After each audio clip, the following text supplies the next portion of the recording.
Hello, hello, everyone. Welcome back to Granblue Skyfarer, the beginner and intermediate Granblue Fantasy vs. Rising bracket of TMN Neo, a community-led continuation of the original training mode network originally run by Doveingly.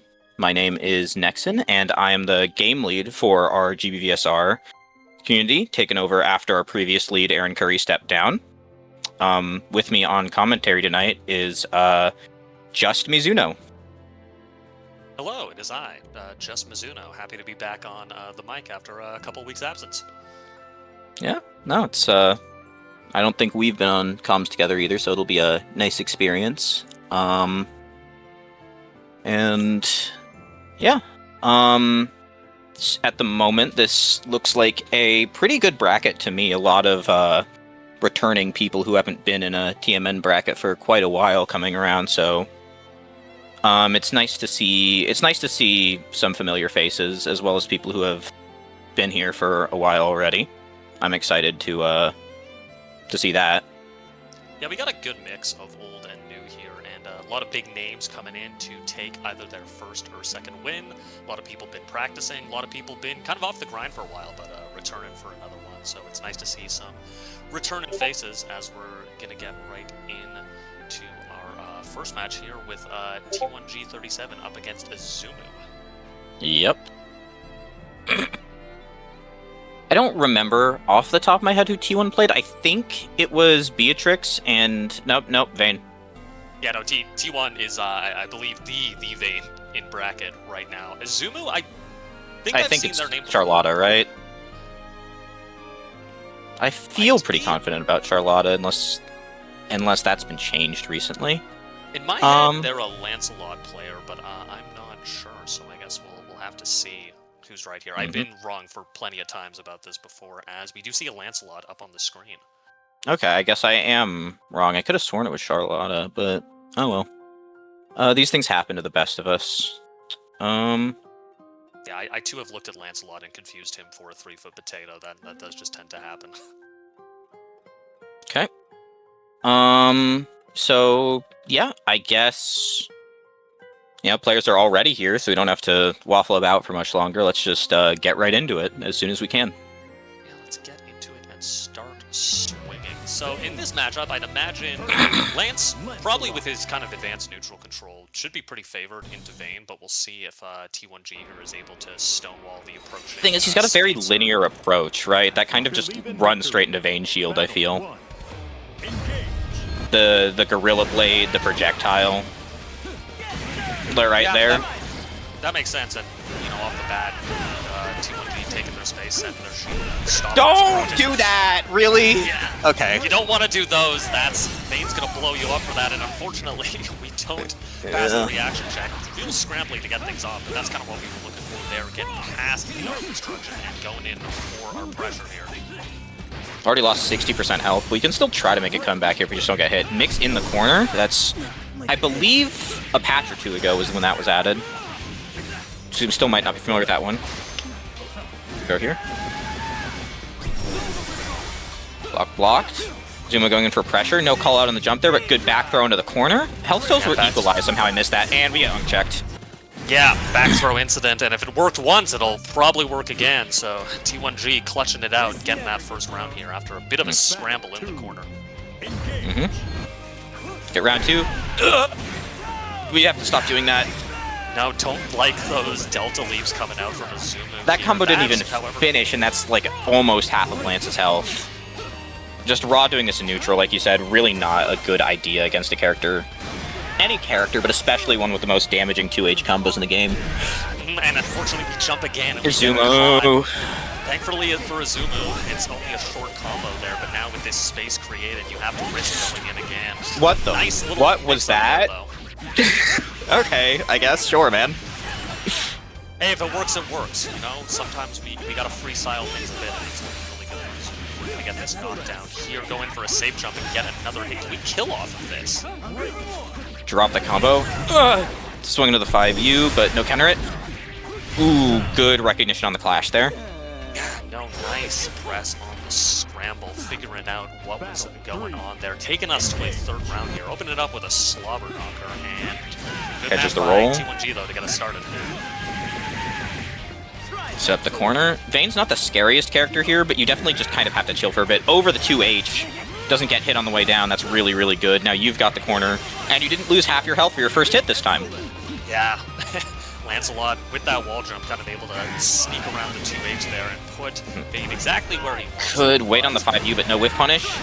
Yeah, we're just kind of pushing back through this space here, so we're not able to find that hit. Nice Right in the press, but shield. not a full conversion. These Unk checks, though, they're draining the Brave points, and Lance really doesn't have the health to spare when we have Bravery penalty. We're swinging a little bit, but in a zone in war, you're gonna It's lose not to looking Vayne. good here. That could have been air unblockable, and we don't chip out Izumu there, but we could have done that. We could have done ult DP. Anything there gets the kill. Yeah, it's really hard to play as a Right. pixie character on that single pip of health. Game 1 so. for T1 there. 1-0. I'd really like to see a more disciplined approach to the neutral here. Walk your way in, walk block if you have to.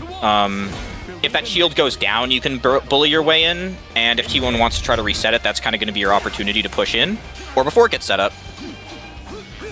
Yeah, and one of the first things I learned fighting against Vayne is he doesn't have that XP. Get a nice check on that cross-up hit, but he doesn't have time to. He only's got 2 arm destruction before he has to reset his shield. But he does dish out the damage, and now when you're in the corner here, you can't find a way out. It's The Brave counter, set the projectile. We don't recognize the 5U, we run straight into it. Bullying our way right through that, getting a nice hit confirmed here with the Bravery points spent. A lot of damage done to the corner. We do pop that U shield, but a Good nice match. from Izumu. CX pickup. Oh, but Grab knockdown. dropping again. I feel like that's the same place they dropped earlier. Now with that sweep. Dodge the ult DP, but we didn't block overhead, or we got crossed up. Confused, doesn't matter, we get the throw. Yeah, bit scrambly at the end there. That Lancelot DP, of course, hitting on both sides and is an overhead, but not enough momentum for Izumu to kind of pick up that round as T1G looking to close it out. It's one of the first of 2, I believe. First of 2, yep, until top 8. This is the scarier part of Vayne right here, just trying to figure out how to loop your way in. The armor destruction is down, so Izumu can force their way in there. Yep, seeming to recognize it. Yeah, well done there, getting Vayne all the way to this corner, gonna cash out into some corner damage. But again, that drop at that exact same place, not really working out. Stop autopiloting! Please recognize when you're swinging into the 5U! Yeah, Vayne revving up, and now we have the meter to burn, so we can actually bring our arm destruction up. That was plus? No way, right? The spacing there, that seemed so minus. No, I think that it was just kind of scrambly there, and then we went out with our fast 5L, but I'm not 100% sure. And clipped. Yeah, the DP actually catches. We managed to jump over it, so no cinematic, but it's still active, and T1G gonna take it 2-0 in our first match here. Yep. I think, again, kind of what we were saying earlier, just a lot of swinging into the Vayne over and over and over, and just getting, like, brutally... Like, not even over and over, it only happened a few times, but you're playing, like, a low-health character, lower than average, against, and you're giving Vayne his highest combo damage opportunities consistently. That's just not going to turn out well, I think. Yeah, you definitely... Vayne is definitely a character who wants to frustrate you into making a mistake, and once you make those mistakes, or, you know, you go for a risky maneuver, if you're called out for it, you're bleeding so much HP, and you can't really afford that with the Hixie health you got on Lancelot there. But up next, we have... here... Lonathan and Mr. Schnazzy. Lonathan on his classic Luane versus the Willness from Mr. Schnazzy. So we have Jonathan and William Nasty up to play here. I'm learning from the TMN main chat that Lonathan apparently has quite a fan base. They love the Lonathan. Well, it's in the name. Yeah. It's not in the name. You gotta live, He's laugh, back. love Lonathan. That's He was that's around. I think he was around in Vanilla before Rising. I'm pretty got sure. that vanilla I'm badge pretty sure. on their profile. Just the what is this retro I don't recognize this theme. I don't play the mobile game, but it's like, what is this, the Willness theme? Retro Willness theme, something? Allow me to serve as a sparring partner. I have off, so I unfortunately cannot determine what the theme is. That's crazy. We may have started as humble flavors, Anyway, this... but we've, like, walked Surely this right is up just to like... Hey, you know, some might You say throw something things at Willness and hope he keels over before he gets to you, because I don't per hour. really like Luane's chances here. I'm gonna be honest. In a straight brawl. Yeah, I think Luane probably want to look into play more of a keep away Venus. We do get a backdash cat bot, we do get a confirm off of it, but not a full conversion here. But keeping the pressure, slowly walking on Willness to the corner, and kind of as you mentioned earlier, Luane, he's a bit more spry of a character. Willness has to commit a lot more of his movement, and that's kind of causing Mr. Snazzy some problems right now. Thankfully, for Luane's sake, I feel like the cat bots and stuff are pretty good at keeping Willness's, like you just saw there, the 214, his awesome epic neutral skip. They're pretty good about keeping that in check, I think, because they attack on the ground in a very linear fashion. Scrambling resets here, but yeah, I'm curious if the cat bot, because you guys mentioned it, because Willness obviously has that 6P that he can use. That's punishable. Projectiles, so I'm curious if the laser beats that. But now we're going into the Wake up, heat of bros. attack, and you got to start We went for a guessing. throw. Do you think if we pressed like heavy into SSBA, we killed Luane there, like through the brothers? Do you think that could have happened? I'm not sure. Does Luane? Because I know he dies, but like, does he get ship health when he's in SBA? Or we get a clash now? Nice recognition. Pick up into this confirm. This move is so good. The EX awesome sauce. Able to get a pick up there, but we DP out, taking our space back. Yeah, no, Hadron Smash, the beauty of Hadron Smash is makes Luane's Willness's quick trades. If you can get a single hit and confirm it to Hadron Smash, that's still tacking on and a lot of damage. Even if you don't, the chip on block is really nasty. Good jab there from Lonathan. But you're still boxed in the corner against Willness. This is not a good space to be. You want to look if you can get knocked down? Like there, good. Set up the cat bot, eat some food. This strat's got nerfed since last patch, but it's still pretty solid. Yeah, definitely want to be gonna take some time to get beats in where you can. But as you mentioned earlier, not a chip kill there, but you know, putting Just a lot stop of pressure blocking. on Maybe the we way tried with to those jump out. Hadron Smashes. I don't think Lonathan realizes that the heavy version of that, the EX version, is plus on block, and he's getting like hit out trying to jump or mash on it. Me? Knee, yeah, heavy knees plus, right? Yes. Yeah. Get one of the biggest strengths of Willness is your big damage in the corner. That's half your life gone. You're getting tossed. Real scary position as another throw gets baits. Next touch could kill here. Nice sweep. though. Ooh, the roll. Unable to find the full conversion, but you're on pixel Dot dodge. health. Ooh, into the Hadron. We need to pick a Yeah. faster option there. Yeah, the unfortunate might have been an Game. autopilot into that. Yeah. Awesome sauce. It definitely was. It definitely was. That's going to be 1 point on the board for Mr. Snazzy. We jump the cat laser, don't get a good pickup though, but we mash out of the 2-2M.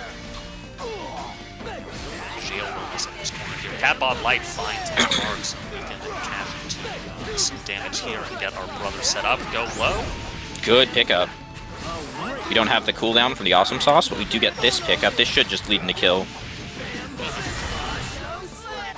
We'll see. Yeah, I was gonna say probably Yep. gonna need an HPA route, but sometimes You you, got the height. just gotta hit the fireworks over and over, and that'll do the trick. Combo limit, what? Battle 2. Onto round 2. Quick answer back by Lonathan, but I believe he won the first match too, so Mr. Snazzy can still definitely take it back. Good DP there.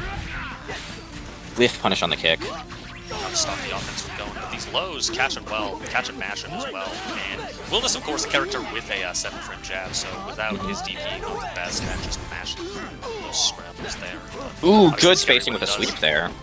Yeah, outspacing the sweep from the Willness, getting that whip punish. We're getting plus frames though. There we go, right like I said, into the cat bot there with the knee. Well prepared there, unable to bully their way through the cap off. Now we're back in this corner. Not quite enough to Perfect kill. but that throw will do the trick. Yep. Yep, alright, 1-1. Very quick answer back by Lonathan. Even victory. Battle 1. Now, I'm curious to see if Lonathan can keep up this momentum here. Anti-air plus medium. Anti-air. Just waiting there for a second. I feel you. Look, sometimes you just gotta take a breather. Good match. I understand. And swoops, and I feel like Snazzy hasn't really been able to get out of this corner these past couple of rounds. While kind of suffocating with the Good pressure. dodge on the TP. Just won't kill though. You don't have enough. You need the corner. Yeah, not opting for a side switch, actually, just gonna go to the other corner here. Get some food, keep you pinned down with Nelson. And then, again, that sweep is the moneymaker right now. Battle 2. Definitely doing Lonathan a lot of work. Ooh, under the Hadron Smasher. Getting real low to the ground and slide it in. Probably terrible, and I don't know why Luane's wearing what he's wearing. I mean, it's so nice, but, you know, it's up to him, I suppose. He's always got to look good for the ladies, man.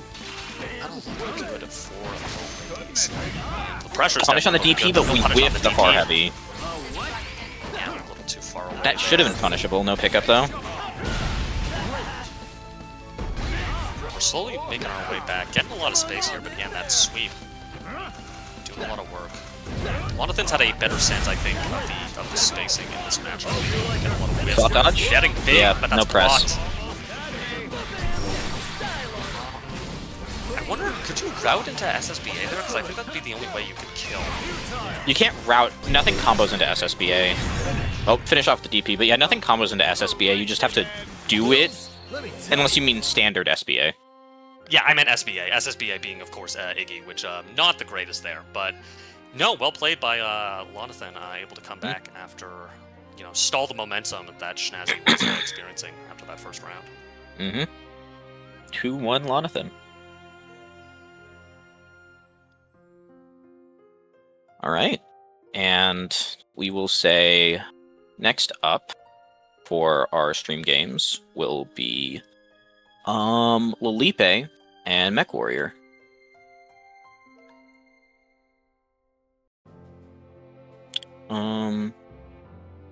Yep. We're gonna do. I don't think. Yeah, it's gonna be Lilipe and Mech Warrior. And yep. So that's Catalina, or unless it could be Beatrix, because last time Lilipe was yeah, they played Beatrix on our last GNS, so maybe sticking with that one. Past couple of brackets, I feel like Lilipe has been all Beatrix, so I'd imagine they'd stick with that. I know obviously they do have the Catalina, and I believe they're pretty adamant on winning their second bracket with a different character, so we probably won't see the 2B. I'd be more inclined, personally, to swing towards the Catalina, especially into the Vasaraga matchup, and just based on previous performances, I think those types of mid-dispenser rapier characters have done a lot better into Mech Warrior and Vasaraga, but we'll see what ultimately ends up being picked. And obviously, Mech Warrior warming up a Siegfried earlier, so we could see something out of them. They've also got a Sora's as well. Sora's, Siegfried, Vasaraga. Noticing a pattern here. Yeah, I mean, Mech Warrior didn't. First, when I think Mech Warrior, I'm always going to think that they're Thor from Marvel 3. So definitely have a type of character that they tend to lean towards. Also a Potemkin player here in TMN. So gonna get some big body characters, gonna get some armors, gonna get up in your face and kind of blow through you like a tank. Sounds interesting to hear. Interesting to see. Impressive. You managed to sit These two still tend to place pretty highly in the regular GNS bracket, so I'm excited to see when we can get them on stream and see what they've got to show for themselves. Yeah, definitely. If Felipe can get in here in time for the game. There we are. Hello. There's Lilipe. Hello. Yeah, Mech Warrior man. also heading to Combo Breaker, I believe, this week as well. So getting a couple warm-up games in there. Excited to see how they're performing. I believe in recent history, this has been more Mech Warrior favored, but we'll see what Lilipe ends up going with here. I know Lilipe also participates in Starlight's intermediate bracket with the 2B, but we'll see what character they end up locking in. Right. We're pausing. We're switching around, maybe changing our color, music options, mayhaps. A lot of different things to consider when you're going into a match. You gotta make sure. I Got the knew best chance of someone winning. who put on like the Battle 2 theme where it's like dun dun dun dun dun dun dun dun dun dun dun dun like that specifically in bracket to like psychically attack their opponents. That's what they told me they did it for. That's fair. I've heard that theme a couple too many times just playing the gachas, so I could definitely feel how that would go. I know over on the Guilty Gear Strive side, some people like they'll boot up and the opponent is playing Perfection, can't please me, and they're like, oh my god, like we can't let this guy on the left side. We can't let this guy with the aux cable. I don't even hate that one very much. No, Like, it's just like not a good fight song, I guess. yeah, it's not. I mean, it doesn't necessarily get me like pumped up and ready to knock some teeth out, but I don't think it's the worst thing in the world. But Lilipe actually going to elect for the Catalina this time, so. Maybe feel it's a bit more stable into Vasaraga. Oh, as last minute switch from MechWarrior onto this Siegfried here, so we got a Shoto v Shoto matchup. I love Siegfried. I love Yeah, Siegfried. Siegfried, a character that was buffed quite heavily in the last patch, and now quite capable of deleting just all of your health really quickly. You could do that before, just does it better now. On the plus side, they finally took away his 13 frame, or his 11 frame super he had for no reason, so. But also, it was punished, and SBA also used punish fireballs as well. We're just kind of sending options right now. Spended meter, getting trades, slight HP lead. Oh. But that's about to go right there. As Doesn't combo off of doesn't come off the auto combo, but Lipe gets hit anyway. Yeah, I'm not sure how much, maybe MechWarrior's been playing more Siegfried recently, but not sure how comfortable they are in the character, because obviously you can, given the right circumstances, you can get the master and move in after him, but we're just kind of swinging now. Maybe MechWarrior favorite having the DP in this matchup, as we go for the unblockable, but you've already got a hit, and Lipe finds their way back in. Scrambly situation in the mid-screen right now.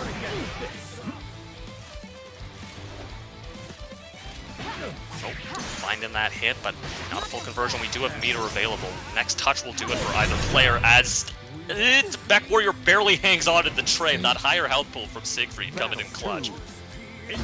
Pretty privileged is what they call it. Good parry on a 6-6-10, but no punish. Oh, and Helm Breaker. Look what they're doing! Look what they let this character get away with!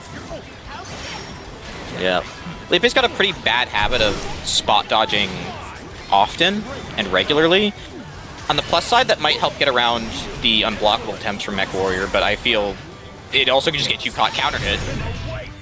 Yeah, no, MechWarrior kind of snowballing that one, just, sending the big buttons, and Lipe, like you were saying, maybe a little too jumpy on those spot dodges, unable to, actually stall the momentum, and that's, when I was playing Cat, I always had that problem where I'd parry something with Light Wall, but you have to parry certain things to actually get the counterattack.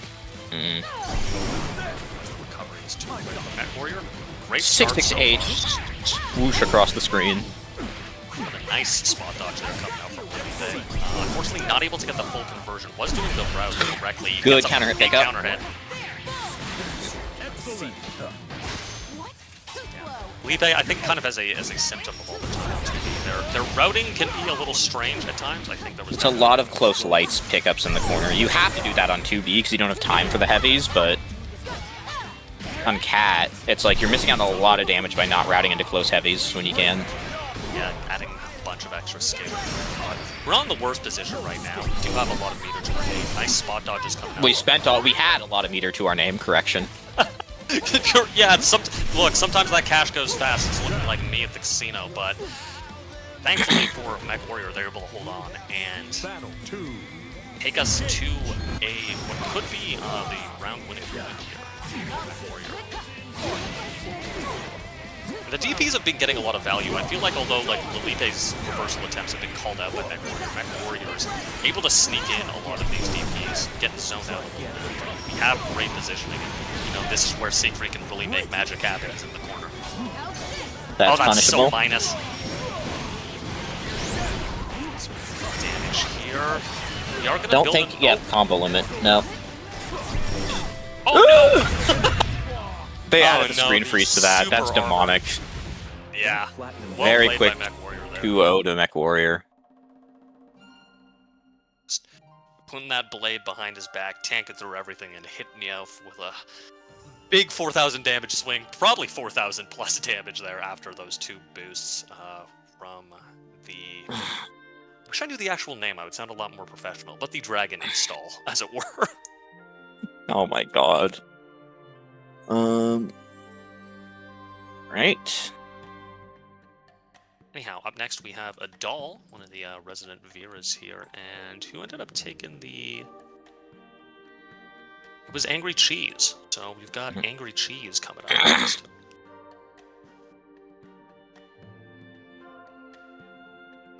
I know in the TMN main chat, Adal was saying that they are a bit rusty presently, and they've been basically just entering bracket and haven't been practicing too much outside of that. But they're a player, I believe, like. Because back when I was in bracket, they were a regular occurrence there, and they've definitely improved a lot since then. So a real contender definitely could take any one of these brackets on any given day. Angry Cheese, been seeing them a lot. They hit the online circuit constantly. There, I see them in Curry Cup and things like that. Was a Zoe player. I believe they also have a Eustace, so I'm not sure which one we're going to see here. I don't believe I've seen the Eustace. But I think they only got maybe 1 or 2 games on the last GNS if they got any. So excited to see these. Excited to see it now. Hopefully. Yeah. Looking like there. I'll show you next, and I'll show you the Eustace as it comes in. All right. Yeah. I like Eustace. I think very interesting, very cool character. Just not always worth the effort when compared to some of the other top tier picks.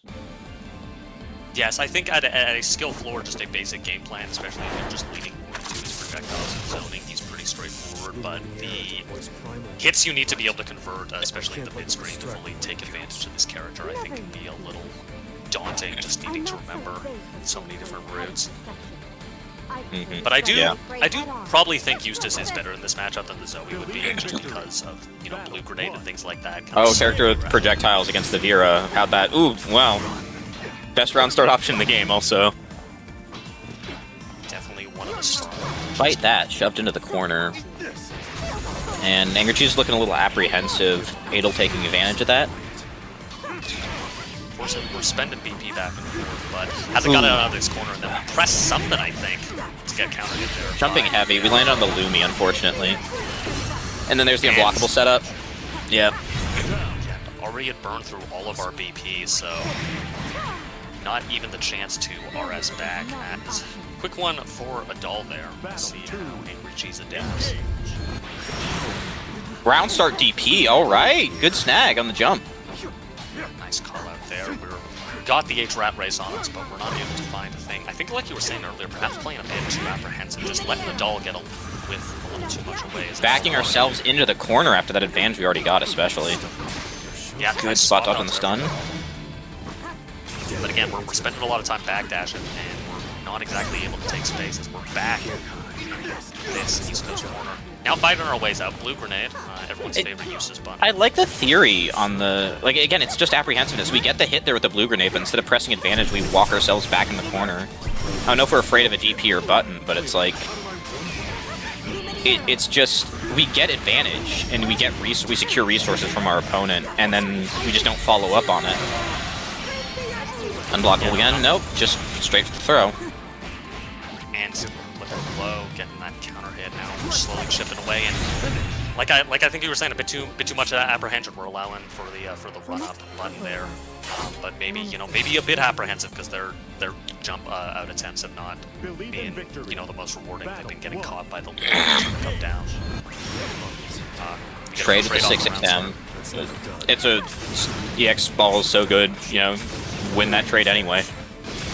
It's a good option, and we got these grenades. They come in a variety of flavors as we throw some blue flavored gushers over here. But Adal kind of, I think they're responding to the pace of the match well. They're knowing when to spot. Good 2H. But no pickup with the red rat race. Ooh, good spot dodge there. The Lumi interrupts the ultimate laser, and we get the install. Adel can definitely make it back here with install Vera. Plus on block. Oh, another great anti-air though, but unfortunate whiff. We're playing the wrong way. That definitely could have been it. Got the meter out. We can kill off a throw here. We get a press, but no confirm. But it's not a bad spot for us to be, as we're just going to do it. Ooh, caught right there. Very, very lucky there for Angry Cheese. Or just I'm Godfrey's. not sure if I don't know. Soma's in the chat, but I'm sure he is lamenting the use of that 2-on-4U. As Angry Cheese now on the offensive here, using these grenades. Now getting in corner position, keeping the Dow locked down, and these blue grenades doing a lot of work. Yeah, I guess you don't have to approach if you keep that range. Good challenge from it all, though. BC immediately. Oh, that's a big counter hit. Again, we keep dropping. That was a risky thing to do. I think we might have gotten our wires crossed and thought we had a DP on that button. For Eustace, it's back ultimate is the DP. Pick up there from a doll. This should kill. I think you just route into.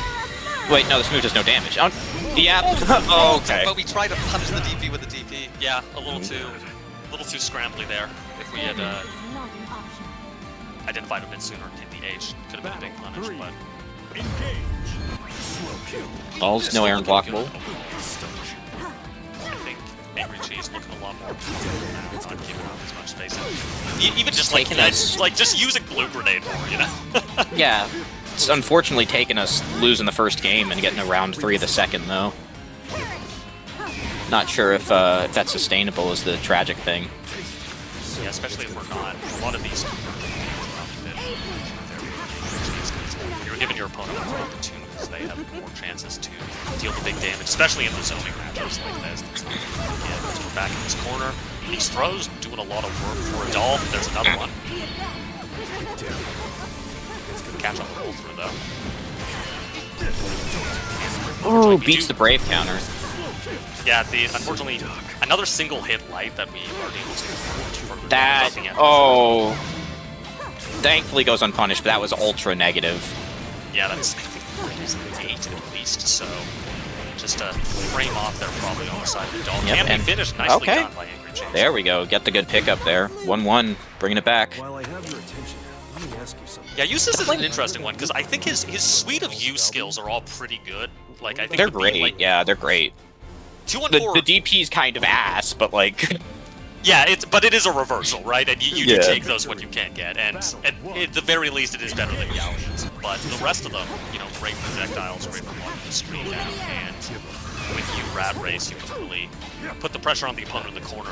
And How do you go even for- dodge like ultimate up balls? Like I just spot dodge and pray. I don't know how you're supposed to do it. Just so. You know, there's probably I feel like with a lot of characters they'll tell you it's like, oh, you just need to do blank, and it's like it's never as easy as Even they say then, it it's is. like the spacing on where you are when he presses the move. Like it's different timings because the balls go different places depending on where you are on the screen. Granblue handshake. Detonate the bomb for plus frames. down, ship it away slowly, but we only have one beat. So all Cycling. being forced to play cycling. patient as we're in a bit of a block. We did the stand overhead. block, unfortunately, we forgot. Bring me back to 2014. Yeah, were they sending those a lot in? I was gonna say in vanilla, but 2014, obviously, this game was not out. Granblue. That hits before to stop the Lumi, but it doesn't matter. It all gets the hit there. Catching the jump out attempt there, maybe getting a little scared. I think we could have maybe pressed something with our flash frames, but and it's hard to know in that corner. But these anti-airs have been really good. Unfortunately, they'll pick up again. Get some space. No punish on these like whiffed 6/6Hs. Idol's definitely taking advantage of the apprehension. Idol's definitely electing for some big Good things. match, That's a good but no press, pickup. but no, but at the very least, we are taking the space here. Which, you know, when we're at better range, we have stronger options than Vera does, and we're getting the BP out. But again, in this corner, we just command grab. send the command grab.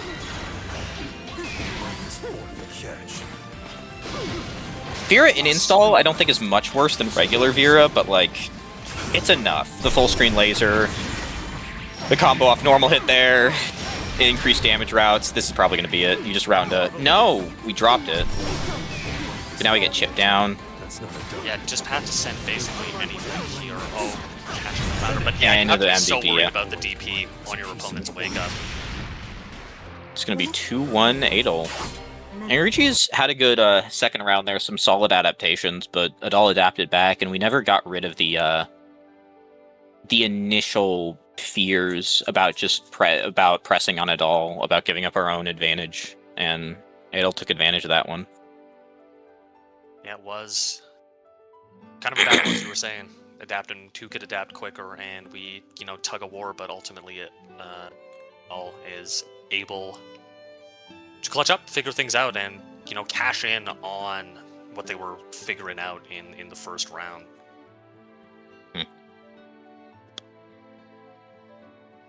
Mm-hmm. Live Laugh Lonathan is back. I am Mech Warrior in Lonathan, is what I'm learning from the chat. Yep.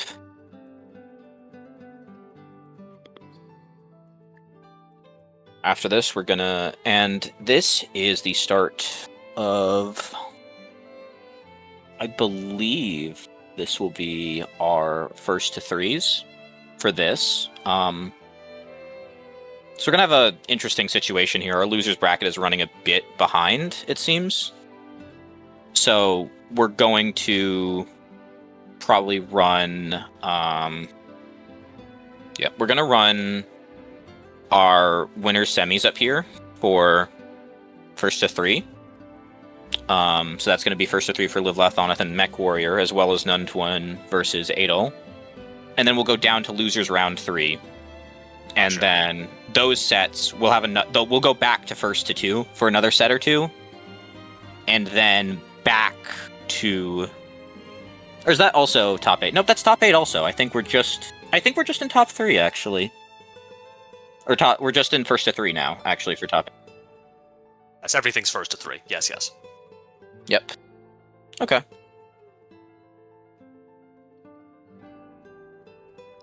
I make this mistake every time. It's all good. It's different from brackets, especially if you're pivoting between games, and sometimes it's first to 3 the whole way, sometimes it's only first to 3 in top 8, sometimes it's only first to 3 in top 3, so... So yeah, okay. Alright then, yep, just first to 3 from here on out. Lonathan versus Mech Warrior. And then...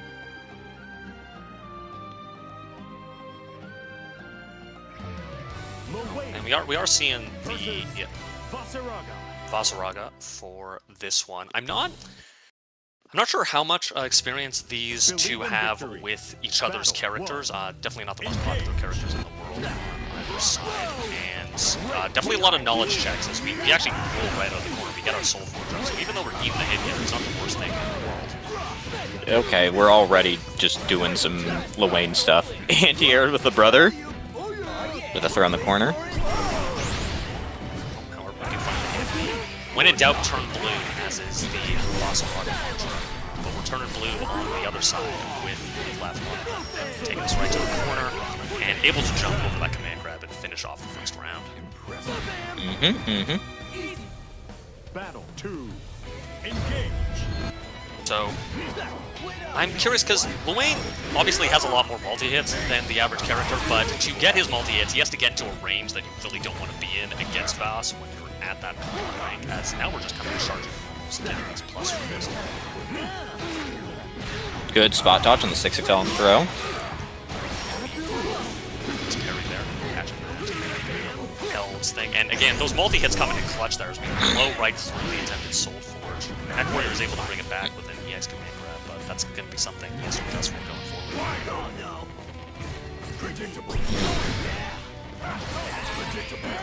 Kind of just playing it slow and low, just swinging heavy once we have the Soul Forge available. Yeah, that's kind of working out in Lonathan's favor, even though they take the hit there, now getting caught in the anti-air. Just stand still in the corner, get hit by the ult bros. Take the space, and you got... Vasaraga does kind of want that space to safely set up the Soul Forge, but if that's the case, you could start... Just spending it really hard in neutral, just on kind of low value options, I guess. Maybe not the kindest way to say it. Don't react to the lows, but we drop the combo anyway, get hit by the overhead into the combo. Yay! Yeah, and we spot dodge there, and our attempted press gets caught by the rockets, so maybe going for a throw, but not in time to beat out the rockets there. First run up to Lonathan, as MechWarrior coming out swinging in the second round, though, immediately getting to this corner and dishing out all sorts of damage. Step the armor. Again, we keep doing the anti-air anti-air stance to try to check a jump, but Lonathan's just not jumping. Doesn't matter here, but yeah, MechWarrior coming back swinging, showing it's like I'm not here for this bros nonsense. I'm taking this victory back as hard as I can. I do know. Yeah. The stance, like the anti-air, is like its recovery is very short, but Lonathan is just playing for occasion after the win, so MechWarrior actually that's just impressive. As we get over the low, and we're able to set up our bros. Good beat on the grab. Yeah, nice blocks from that. Then committing to that critical grab. And those multi-hits again. Best way to deal with that character, just blow through the armor if you've got the options, and yeah, you definitely do. Yeah, no, Luane, with his big wrench. I do love how the Raging Strike for Luane is just a bigger version of whatever weapon he's normally using.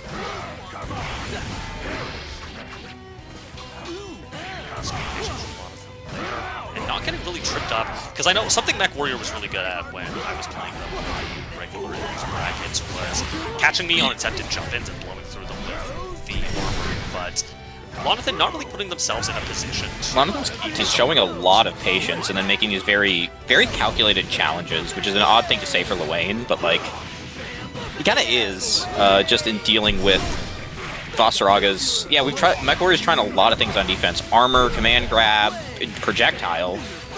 But Lonathan's doing a great job in challenging all of them. Not strong enough to blow through that, tragically. It's a lot of damage, but great for MechWarrior. However, now you just pop the fireworks and hit, right? Yeah. Yeah, you're in the air, unfortunately, when you pop HPA, so it's so easy for Luane just to start the party. We're first to 3, guys. Get back in there. Well, I think Lonathan might have not known about the switch, so accidentally cutting that. We'll see if MechWarrior is able to bring it back. But, really well played by Lonathan thus far. Aside from the one round where they got kind of blown out of the water, which that happens a lot in especially modern fighting games and Granblue, where you can just have a round where you guess wrong like twice and you're perfected as a result.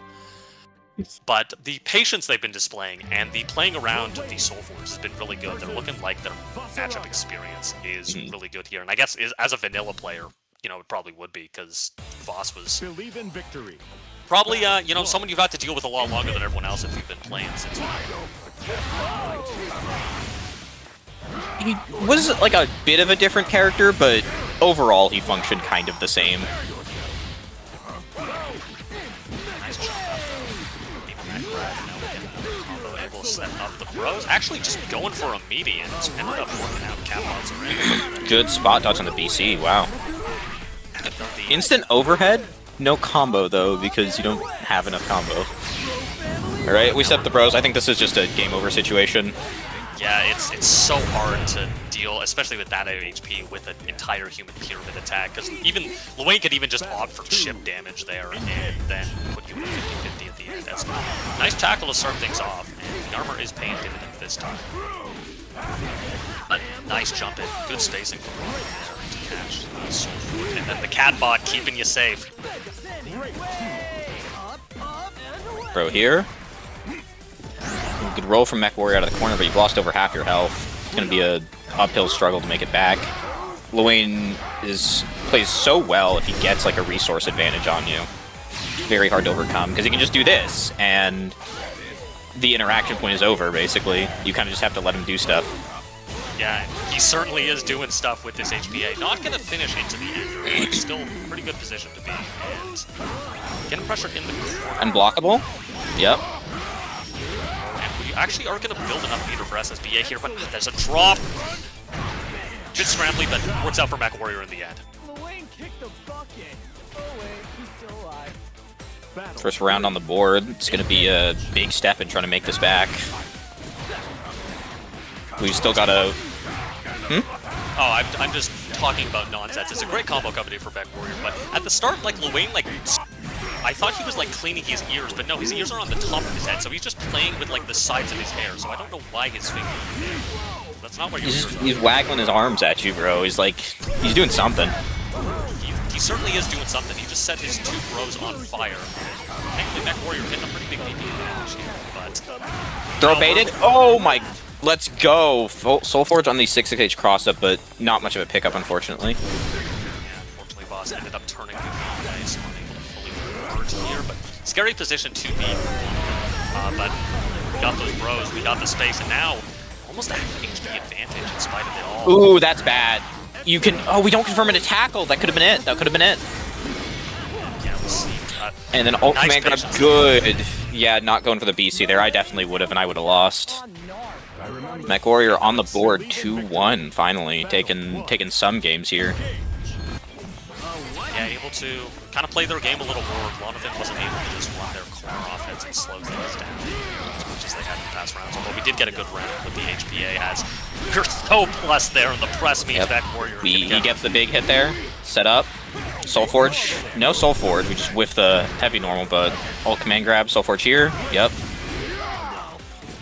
It's such a scary position again. Both these characters, I mean, and it's kind of every character in Granblue. You never really want to be in the corner, but especially against, you know, characters with strong poking or this armor where it just can feel so oppressive trying to get out. We have recovered a pretty substantial bit of HP though. Jumps over the ultimate grab. Spot dodge on the pros. I think that whiffed. Jonathan could have pressed. Doesn't matter too much here. We got the hit. Going to the corner. Set bros. Hit here. Ult tackle out of the corner. Here comes Yiggy. See, I'm usually more of a fan of just electing for HPA under every circumstance, but we find the hit and you see. I'm not sure how much Mech Warrior has played this mini game. You're not a fan of Mario Party?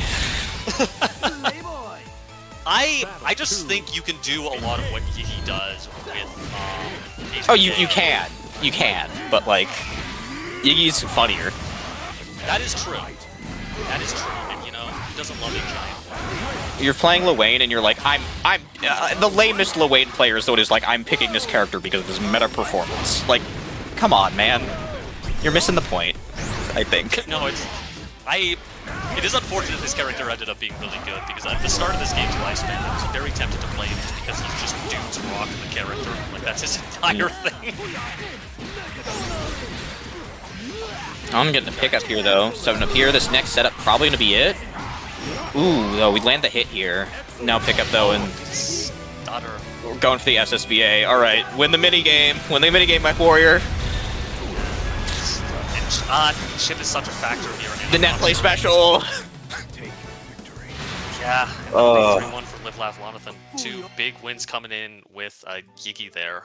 And Mech Warrior starting to adapt to the neutral game plan. But the moment that happened, we just, you know, hit him with the vanilla special.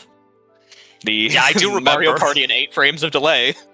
I do remember I had a friend who was an early adopter of Vanilla. We were playing the Rising beta together, and I go into Yiggy to attempt to gimmick them out, and he was like, "No. I've played these games before. You can't just get me with the lava floor over and over." But you know, if you that haven't one is a seen killer Luane if in you a while, haven't don't seen play it. against If him you, often. I mean, even if you have played against Luane, most of them don't do it because Pyramid's just better and more practical. But like, yeah, man, when do you spot dodge on all of these? Good question. Yeah, you'll have to. It's like the Mario Party, like you said, the Mario Party mini game. It comes up, the bubbles are there, it tells you the rules, and then goes start. You know, and that's basically what you're doing. Basically, all right. Next up, we are Adol and None to One for our winners side semis. Yeah, so none to one, as I understand, a returning player. I've never played against them myself. I don't think I've been in a bracket with them, but they're coming in. Another Eustace, probably more Eustace than I've seen anywhere outside of Insurgent's stream the past couple of months. So that's excited to see. They're apparently a heavy hitter coming in. Mm-hmm.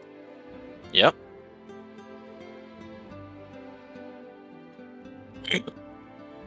So obviously, Adal had just played this matchup, so we'll see maybe, you know, if some of the things they took from Angry Cheese about how they wanted to play, specifically against, like, you know, Eustace's more oppressive tools, the blue grenade, things like that, if they're able to apply it. And no, very interested to see in how None to One plays, because this will be my first experience with them. I played against them recently. We had a vanilla bracket, actually, a couple days ago this Sunday. And they played in that one, played Eustace. Very different character from vanilla to Rising, though. So it's obviously not going to be the same.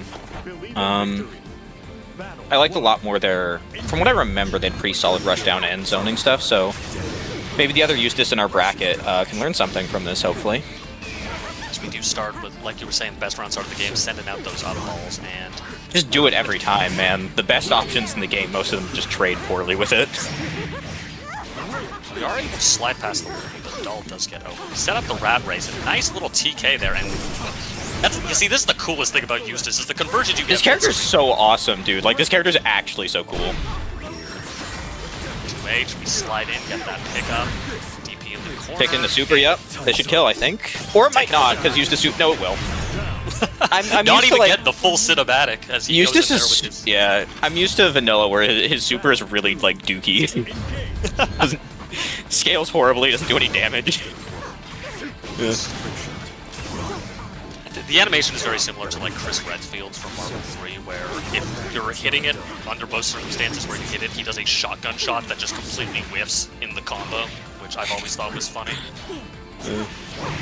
Good hit here from Adal. And Yeah, good nice meet there, you land right on Lumi, get the ground pickup. Combo limit strikes early though. Nice Go low. We go low. We're able to BB out. No combo and install. Got the throw here. Adal's walking forward, maybe expecting a cross-up. Actually, surprised the PC challenging the Raging Strike that way didn't get caught by Green. Yeah, I think that's what Dundoan was hoping would happen also. We're battling back to the space, but we have resources available. Whiffs Rat Race the red unfortunately bomb. totally whiffs, but we can block That time that. we That's stand for the -6. No full punish, but conversion, we didn't have Raging Strike. I think we were trying to autopilot Raging Strike, and we just didn't have the meter for it. But regardless, we secure it. First game goes to None to One. Believe in victory. Yeah. Battle Showing why they're Engage. aim to be respected here. Getting out those up balls, getting out those. That's punishable.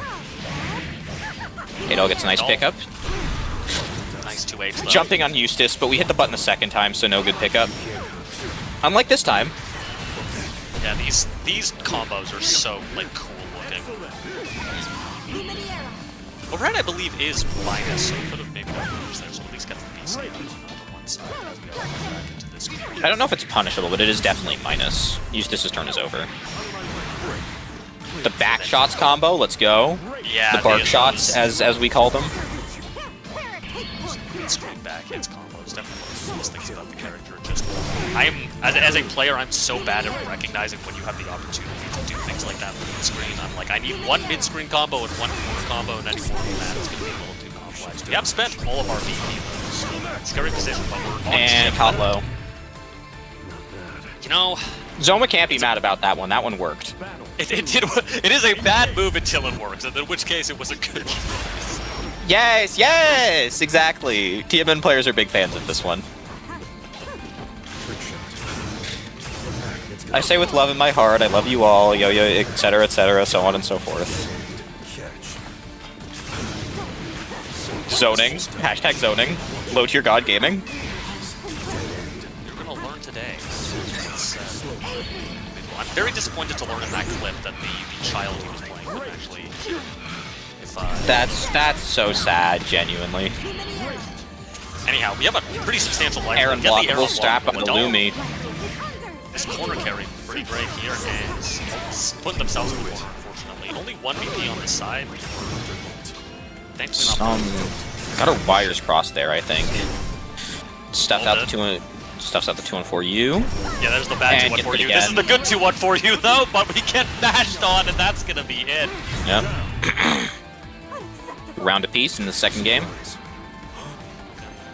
To take the second game, we see who's able to get the momentum here. I like kind of like the slow play that None to One was doing. It just things kind of fell apart as Adal got the momentum. So maybe should switch things up a bit, as the rushdown is also working quite as well. And probably has a bit of a more reward in terms of damage. Unfortunately, not able to quite reach there with the Slow. shots. Spaced on the throw, Doll. Someone's puts down that. JU, though. JU punish. Finding a lot of good opportunities to use it. Spot dodge with that race, then. Unfortunately, bad 2-1 for you there.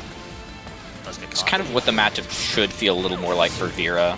Definitely should not be as free to get in with Eustace's wide range of projectiles, and even his normals are pretty strong, I'd say. Quite strong. You know, a lot more slow play, a lot more walk and block, a lot more rolling in. We're kind of seeing it, like you were saying here, as these 2-1-4U attempts are just getting caught out. Until one able to have that space coverage. Dull.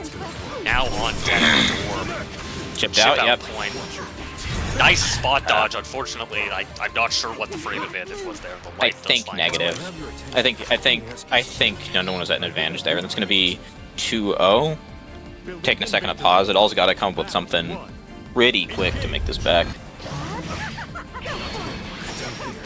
Difficult is definitely, these are kind of the areas where we were struggles, though, as you were saying. Backdash, forward dash, backdash, forward dash. Not really much you can do, I think, in that scenario. You've just got to hold and respect the threat of anything Eustace could do when you've got that bomb on you. One of the biggest strengths is being able to set up that rat race as the green grenade tumbles forward, just getting us a little bit of plus. It's been 20 seconds. Where did all their health go? Slowly worn away by that Flemic Thunder here. Where's the throw? No punish. +2. No challenge though. Good punish on the 6-6H there. Good bomb detonation. Now you're That's just so much shit yeah. we've just eaten. Anything will kill. We can just play this slow, force a doll to go for potentially a big risk to approach. Doll's playing this Yep. well, but eventually it's so That's what hard I'd to be come back. That's what I'd be waiting for, yeah. The dog runs through. Battle 2. Engage. Yeah, we'll see.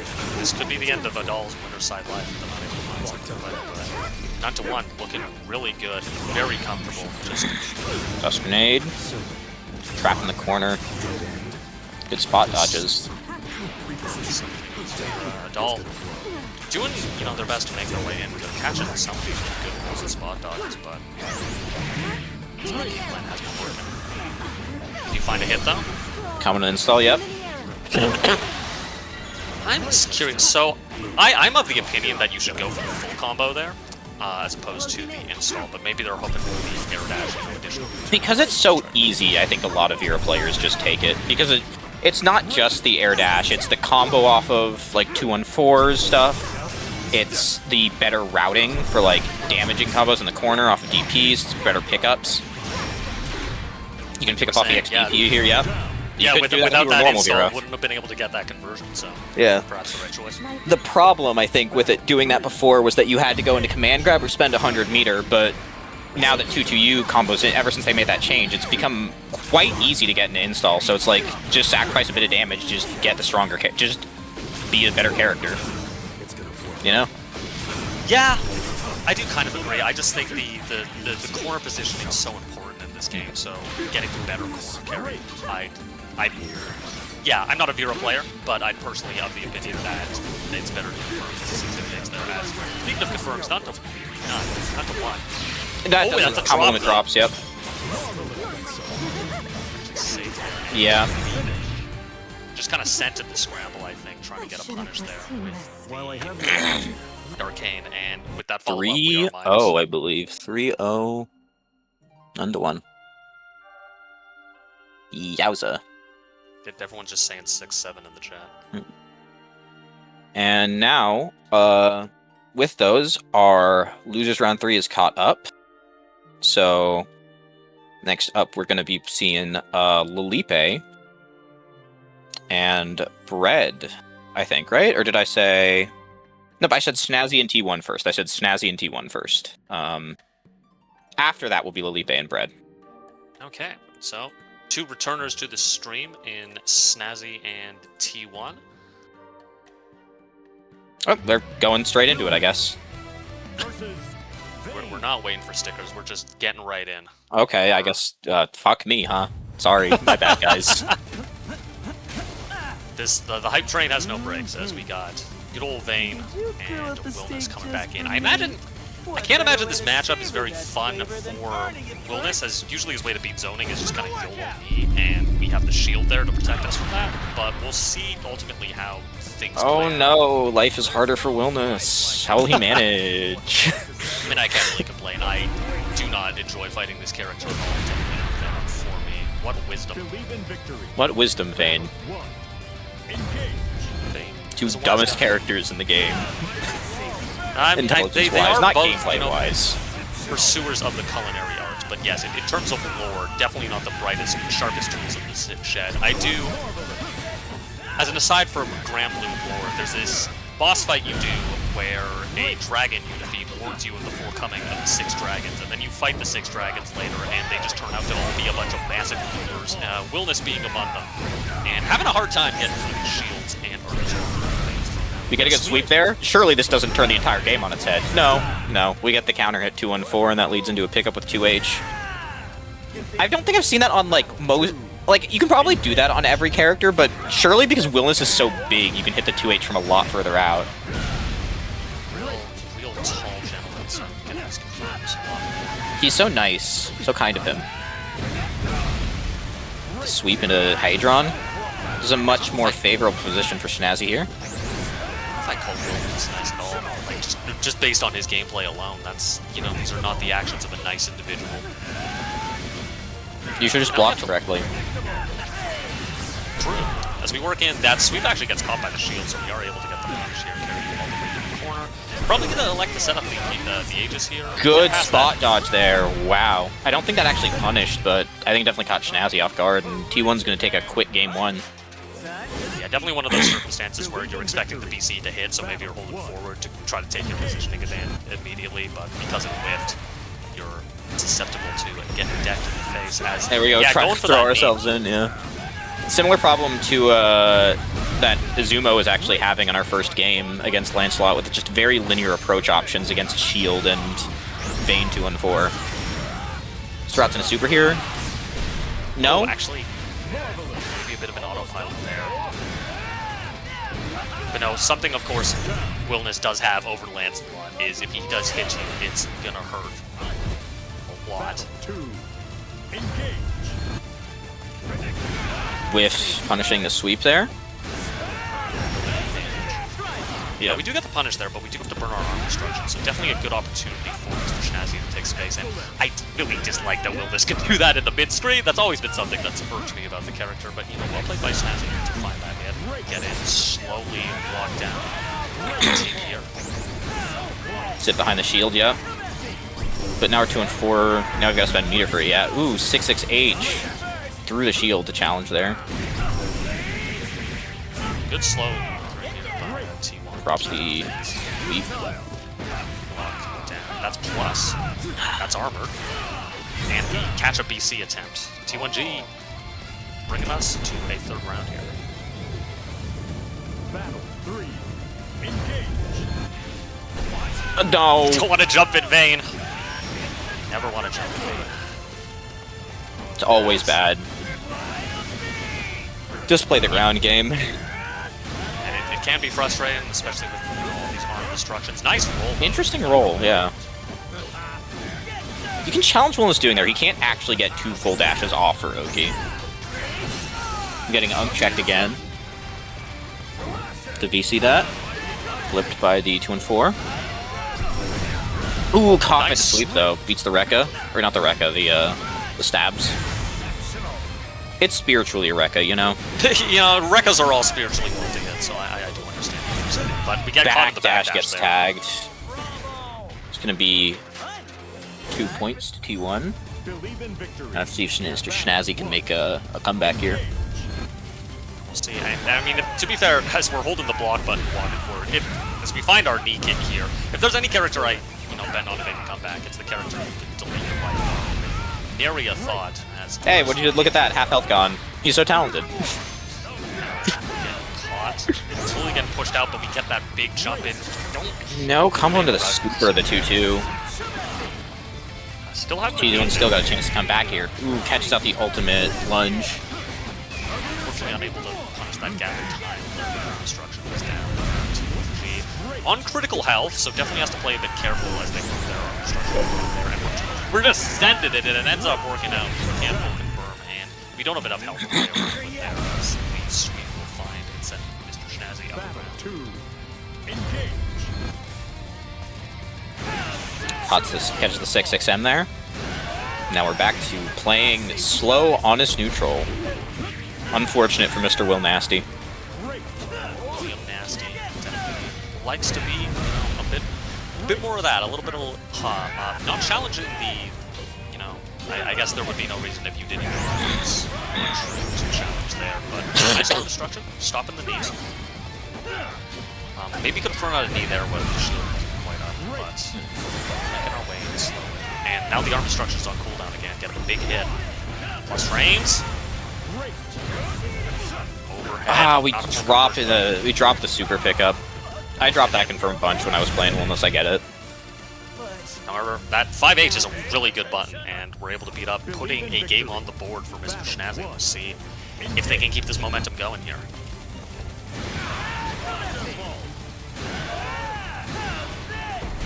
Typical start to the games. That still clipped a jump, incredible. It's a big move and leads to big damage, which is what Vane's doing right here. Nice match, though, by Mr. Schnazzy. Unfortunately, we don't quite combo. Arm destruction catches whatever first attempt we go for. That was a nice cancel, though, to stop, I think, T1G elected the slow option. Yeah, the 2-2 is not a combo ender. Do not use it like one. Yeah, you're just T1's gonna get a for pick up there. reset there, imagine, because I'm not sure if all versions are plus of 2-2X on Wilderness. They're not. Only the medium, only the slow version is. Find it a press there. I believe that was the medium. So frame trap, but anytime Wilderness hits, that's a lot of damage, and we've actually got the lifelink from single interaction. But hide behind our shield, get that arm destruction. And even on a non-counter hit, we're doing so much damage here. Move back far enough away to avoid the Brave counter and get the punish here. Rating strike, asleep at the wheel. Get the last BP out, but it's still a scary situation. Oh! Nice use of the arm there, catching that beam. 3-1 for T1. Yeah, sending them on to the World Semifinals is what I'm used to saying with T1. But no, well played to T1 as they're heading up down to losers' quarters there to play. Should take a look at the bracket. As this is the first time we've seen Bread tonight. Welcome back. Don't you mean hate Diagonathan, this mysterious dark horse? Mysterious Dark Horse, horse, hate Diagonathan. T1G going to be playing that Mech Warrior. Going to be interesting to see how that one plays out, because I imagine that matchup isn't particularly fun for Vasaraga. I do recall that Vane can hit the attempted Soul Forge on round start, which is something not a lot of characters can do. But anyway, Hate Diagonathan is here with their Beelzebub, and we are waiting on Lolipe, I believe? Yep. Lipe and presumably the Catalina. Lipe's in the room, I think, actually, right? Yep. No, I know. But that's so, S++. That's going to be the Beatrix, I think.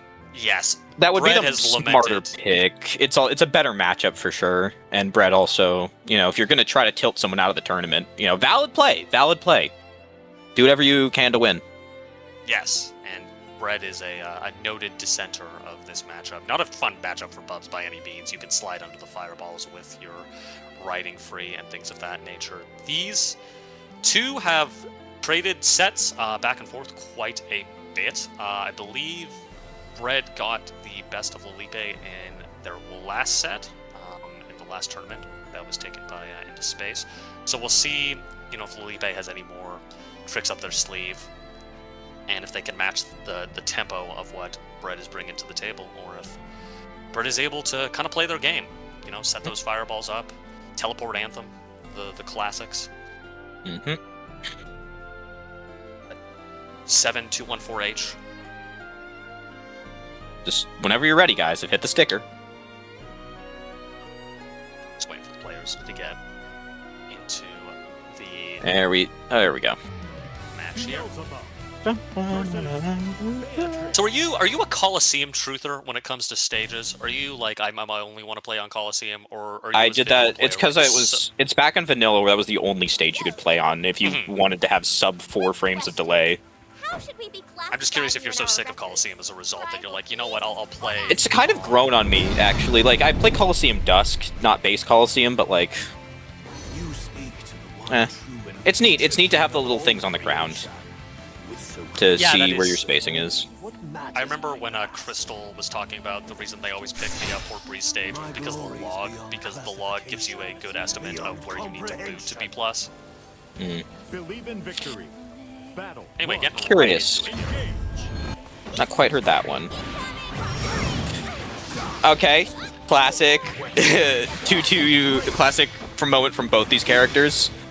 Lipe doing 2-2H at the slightest inconvenience and Bread jump back dive kicking in the first 5 seconds. We do love to see it under the 6-6H. Devilish. Spot dodge. Well, that is one thing I think Lolipe is really good at in this matchup, is just catching the dive kicks with spot dodges. And there's a lot of areas where Bread normally doesn't get challenged by a lot of other players. Gonna find a big hit here in the first round. Yep. I think you definitely see what Bread struggles with in this matchup. A lot of their neutral. What the? Okay. Aldo. From downtown, half screen. Oh, big hit here, Karma. Now, Bubs, of course, not the best midstream damage in the world by any means, but we'll take a big hit. People's elbow. we got a full-on wrestling match going on here as we're going from the top ropes with our elbows. Yeah, again, both of those could have been like mediums or even heavies, but they were lights instead, and that's definitely gutted a lot of Felipe's potential damage here. Very least get that break. Drop there. Trying to do the raw connection. This should just kill, though. Yeah, Felipe maybe a bit happy with riding free. I think would have been still minus anyway without the follow-up, but sending that follow-up when they didn't need to does lead to another punish. On to round 3. Far heavy into nothing, into 2-2H. Classic Matrix they catch moment. a lot of people. Buck dogging on plus frames, a bit ambitious there. Good DP. Oh, but Again, I think in those situations, Bread just needs to like accept that if you Brave counter a Beatrix away and they have 50 meter, they might just do that. And that the safest thing you can do is at least either do a low profile button or just wait a little bit, you know? yeah, it's one of those things, because I think in a lot of other matchups, that's just the autopilot response, but not being able to do that, you need to kind of require your brain. Nice grab there. We do have 100 meter on deck. Tried to set up the unblockable, but Lipe spot dodged. No full conversion, but Gets hit! Not even blocking, because blocking, then you could Brave counter it off, but getting hit there just means you die. yeah, just kind of Game an one on the board unexpected for Lipe. scramble. Trying to move after the stare down, and the slow speed on the Raging Strike ends up catching Bread.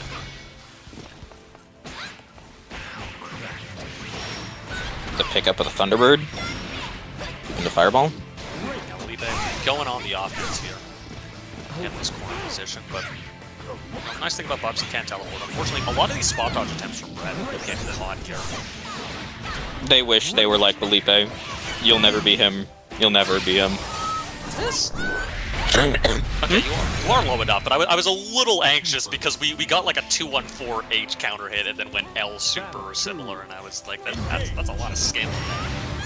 Thankfully, we're looking out for our resident Matrix here.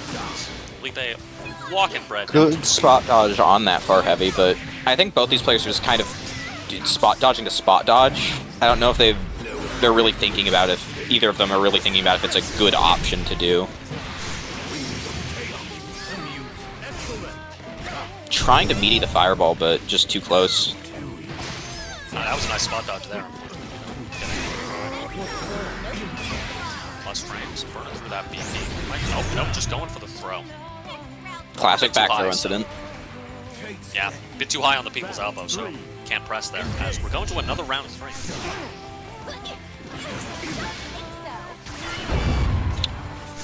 Okay, still enough to recover and punish that, but not a great punish because we're playing Beelzebub in the mid screen. Yeah, definitely take that. Definitely take the resource recovery, and especially because the spot dodge was so preemptive.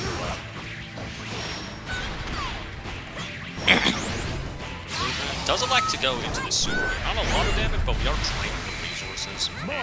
And against any zoning matchup, you think you want to be going through the BP just because there's fewer options for them to reset their neutral, especially against a character with offense like Beatrice. But nice press though. Going with jab definitely instead of the throw. Through leap off, catch out the 2-2H, and Karma hitbox catches a normal, a jump, a Thunderbird, something. Tying up 1-1. I believe it was a Thunderbird there. They were leaping up into the air, but on the dive back down, getting caught by that Karma. So well played by them to tie us up.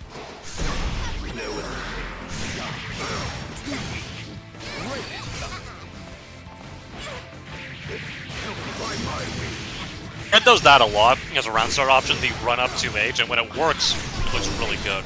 But obviously, something you need to anticipate when playing against them. As they're corner pressure here, kind of suffocating the lead out, finally able to mash through. Definitely big loss of health, but Beatrix can make this work still, of all the characters in the game. And, you know, as you're saying that, Beatrix, that little pink bar, unblockable. So not gonna happen this round, but Beatrix having that secret comeback mechanic, you know, she's never truly out. As we attempted to go for the round 2H again, but Felipe ready for this time. Able to get it here. No bite on the shimmy, but we're both nice talk. And now it's hardcore. Excellent. Oh. Implementation of this round, unfortunately for Brett. I think probably making the right call there. Still getting caught by the DP. Unable to convert off the 2-1 for Cube in the air, a little too far away, but still getting good opportunities to continue their offense. And we have another incident with Raging Strike just hitting raw. Unfortunately, we can't really convert the mid-screen, but we are able to get this zone going. Nice comeback by Felipe, but they're on a blip of health. However, they do have that Delta Clock and SSBA available, so it's never really over. We're Triple spot dodging a little dodge too spam. much, though. Yeah. Yeah, like you were saying. This is what I mean when I'm just like spot dodge to spot dodge. It's like, is this really the best thing to be doing right now? Maybe when you're low against Bubs and he's got some meter, yeah. But like, 3 times in a row after the projectile's spent? Really? Are we sure? Yeah, I think I'd have just been like a little scared of getting like chipped out there at like low HP. For sure. But it's important to point out these things when they happen to catch them. Yep. Good catch on the, I believe, counter hit spot dodge recovery. Yeah, as we go for another double spot dodge there, and Bread, you know, maybe catching on to these now. That roll, I think, was also a spot dodge. Felipe just got crossed up. So, Bread picking up there. Definitely challenging Felipe a lot more on these spot dodges. Less dive kicks. I mean, okay. Alright, whatever, man. Who cares? you can never say less dive kicks with a Beelzebub on the screen, because they'll immediately prove you wrong. Because Felipe does find my bad, guys. Won't happen again. Teehee. Combo, we do get our clock on deck, but nice. LTP. Red, at least get the space back. At Tekken spot dodge, I don't know if Felipe's doing that intentionally or not, or if they've just been kind of like mashing the button. And it's been punished a lot by Bread, as this is decent damage here, but you know, definitely have the opportunity to carry that. We do find a low though, and this should be enough. Felipe, do a medium into DP, bro! This was enough! It was enough! And we're doing our light buttons instead! If we lose this match, Felipe, I think we lose this match. Big opportunity for Bread here, has a Raging Strike available. Oh, that actually is enough. I thought they had to chain there, but nicely done by Bread. We actually lost that match because we hit close light instead of... Felipe, please work on your routings. Like, I don't mean this to be mean, but... we're leaving so much damage on the table. All those lights could have been mediums or heavies. It's like, it's just tragic to see that. Like, and unfortunately, autopiloting into the LDP at the end there, which was definitely better Oki, but I think HDP might have also HDP also kills. Like, even with those light normals, I think HDP does enough damage to kill. It's just... You've got a one-track mind. Very rarely can you actually say, oh, if my, like most of the time, right, if you drop a combo and then you lose, it's like, well, you didn't lose because you dropped the combo, or you got a bad, like, ender, you know? You lost because you made some other mistakes. No, that actually was lost because poor routing. Like, genuinely. And that's just very tragic to see, I think. So we'll see. That will be the end of Lipe in this tournament, unfortunately for them. But, you know, they'll brush up, and I'm sure they'll come back stronger. And again, like I said, Brett and Lipe have definitely been trading sets back and forth. So definitely are able to do that. As we are on to what looks like our winners final right now. Winners final, yep. Winners final, None to One versus Live Laugh Lonathan. A battle of the Aruns coming up. We got the Hand-skinned Erne males. Interesting matchup. Yeah, I don't want to say like two zoners because they're like Luwing's not like really a zoner. He's something. Not sure exactly what to call it, but yeah, he's not quite a rush down or a zoner. He's a secret third thing. Well, I'm interested to see how this matchup goes because I don't think I've actually ever seen this like matchup at like a I think any skill level, because low-level players don't tend to stick with Eustace, and like both of these characters are kind of rare. And even when Luwing was good and a lot of people played him, Eustace was still rare. So I'm interested to see how this goes. There's probably a VOD of like I would think like Incendiate and Insurgent somewhere. Those players were able to farm out some online brackets. Well, I don't even know if that's useful because Insurgent plays Insurgent, so like that's different. Yes.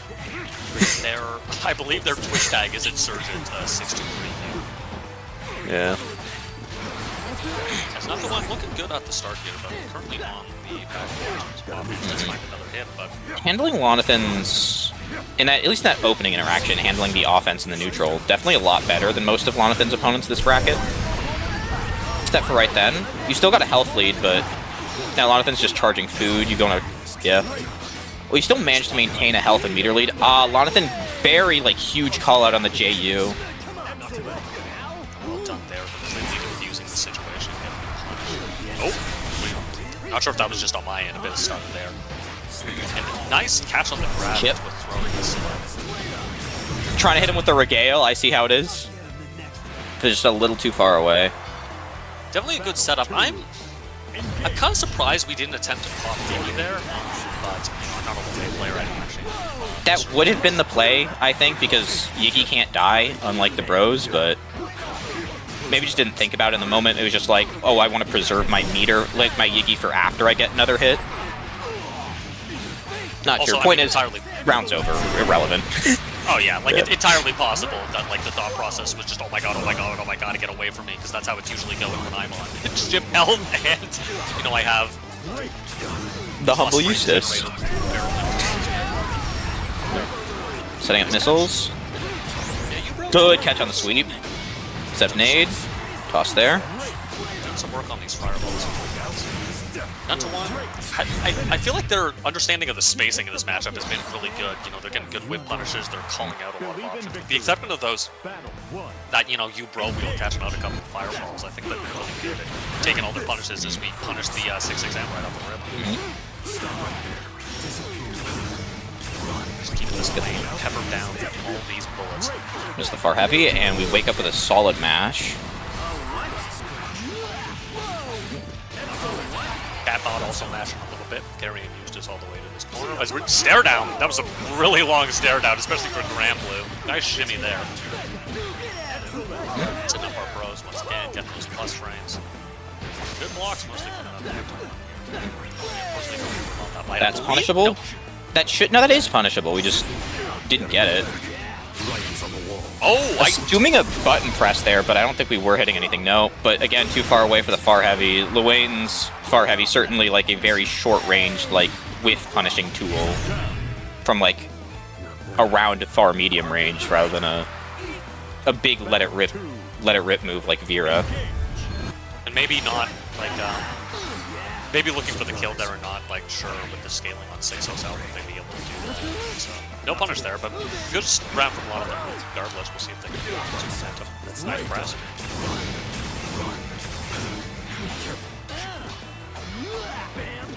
He's deep jump-ins. Nuntanon was getting a lot of great anti-airs against Adult. We haven't really seen that yet. Lonathan has definitely stayed with but they had a couple of big jump-ins that really punished. We avoid the red bomb. We're still quite down a lot of health, getting tagged at the end there. Nice press there. 5 HAs Pick doing a up lot of work the here. raw counter hit, yeah. Despite all these opportunities Lonathan gets to eat, Nundawan still maintaining both a life and a meter lead. Very impressive against a character like Luane when he gets the hit at far distances. Pick up there. The red bomb, we walk back from it, but take that opportunity to run up throw. Yeah, get a toss, take the round. But yeah, Luane, famously a character with amazing meter generation and an amazing meter move.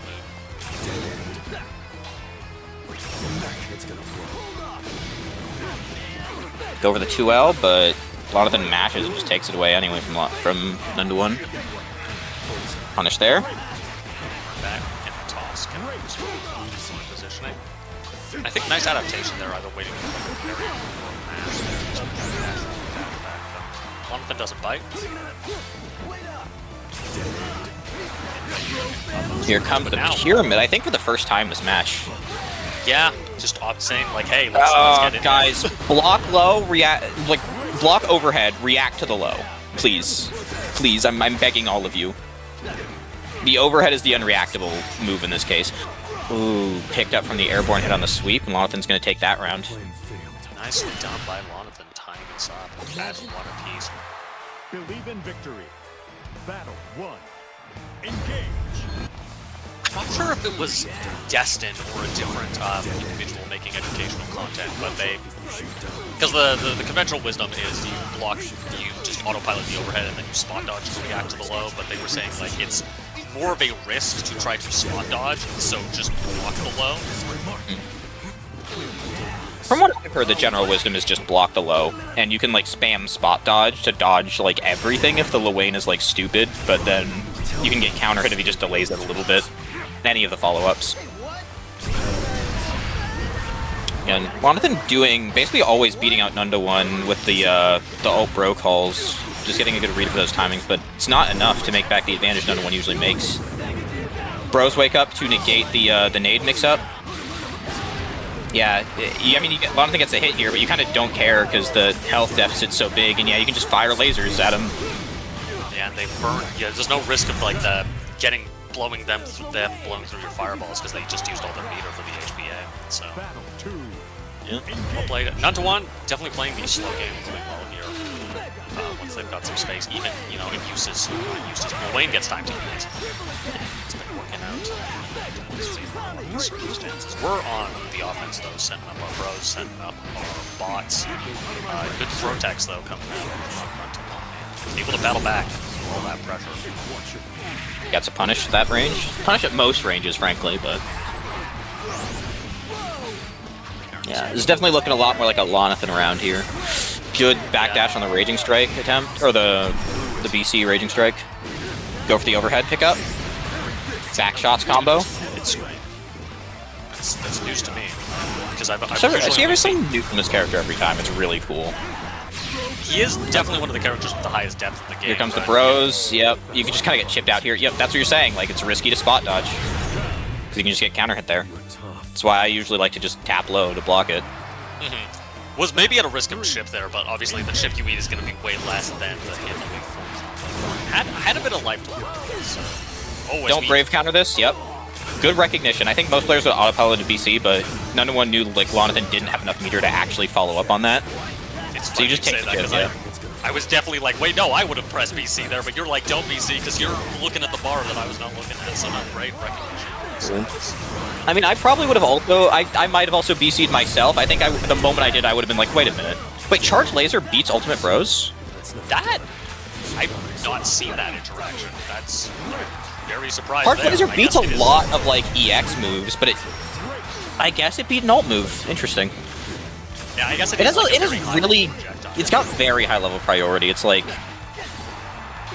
basically the only things it doesn't beat are like, I thought ultimate projectiles, but apparently it beats that one.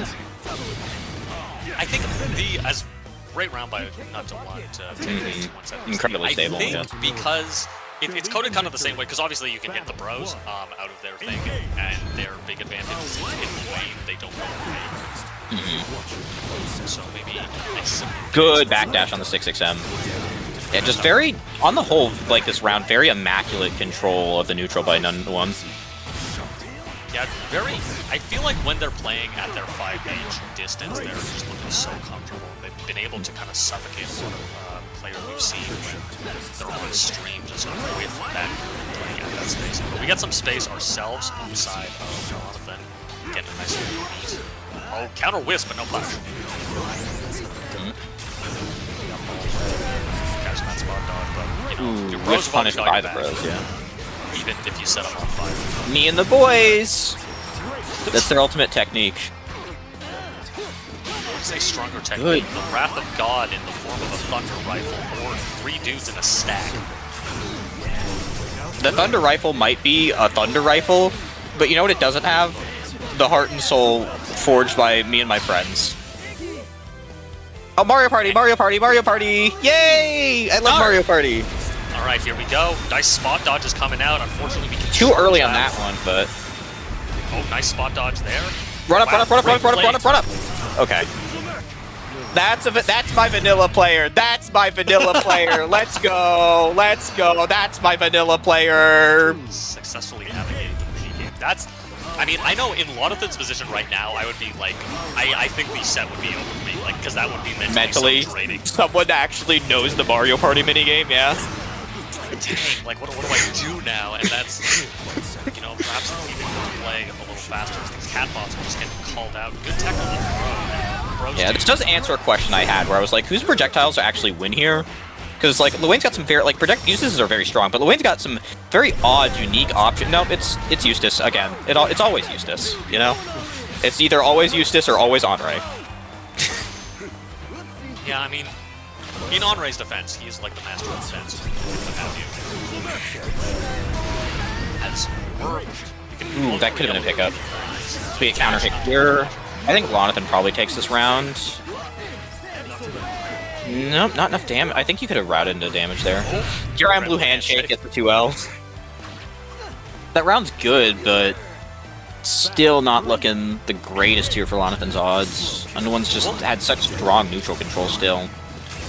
Yeah, we'll have to see here, because unfortunately we don't have the meter right now in that attempt to like just get caught in the fireball game. Because I think Lonathan did really good to kind of reset their mental and take that round. You know, playing very well in the offense and finding their way in eventually with the fireballs. But as you were saying earlier, I think none to one's control of the neutral here has just been so strong. But that you brothers has definitely been the #1 asset. Just kind of shut down. It's been a good asset, but it's like none to one usually has such an advantage. It's like, okay, hit me, man. I'll take like the 2,000 damage. You gas.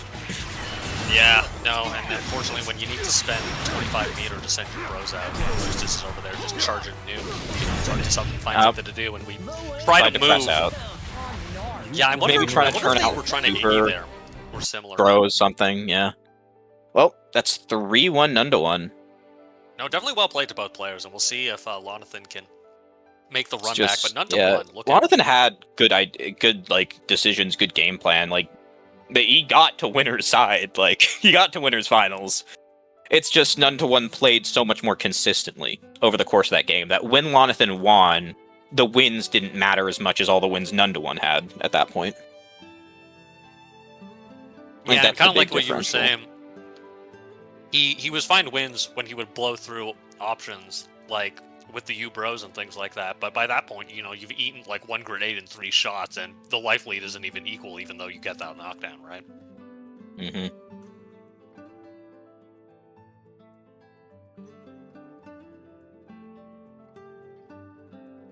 Nope.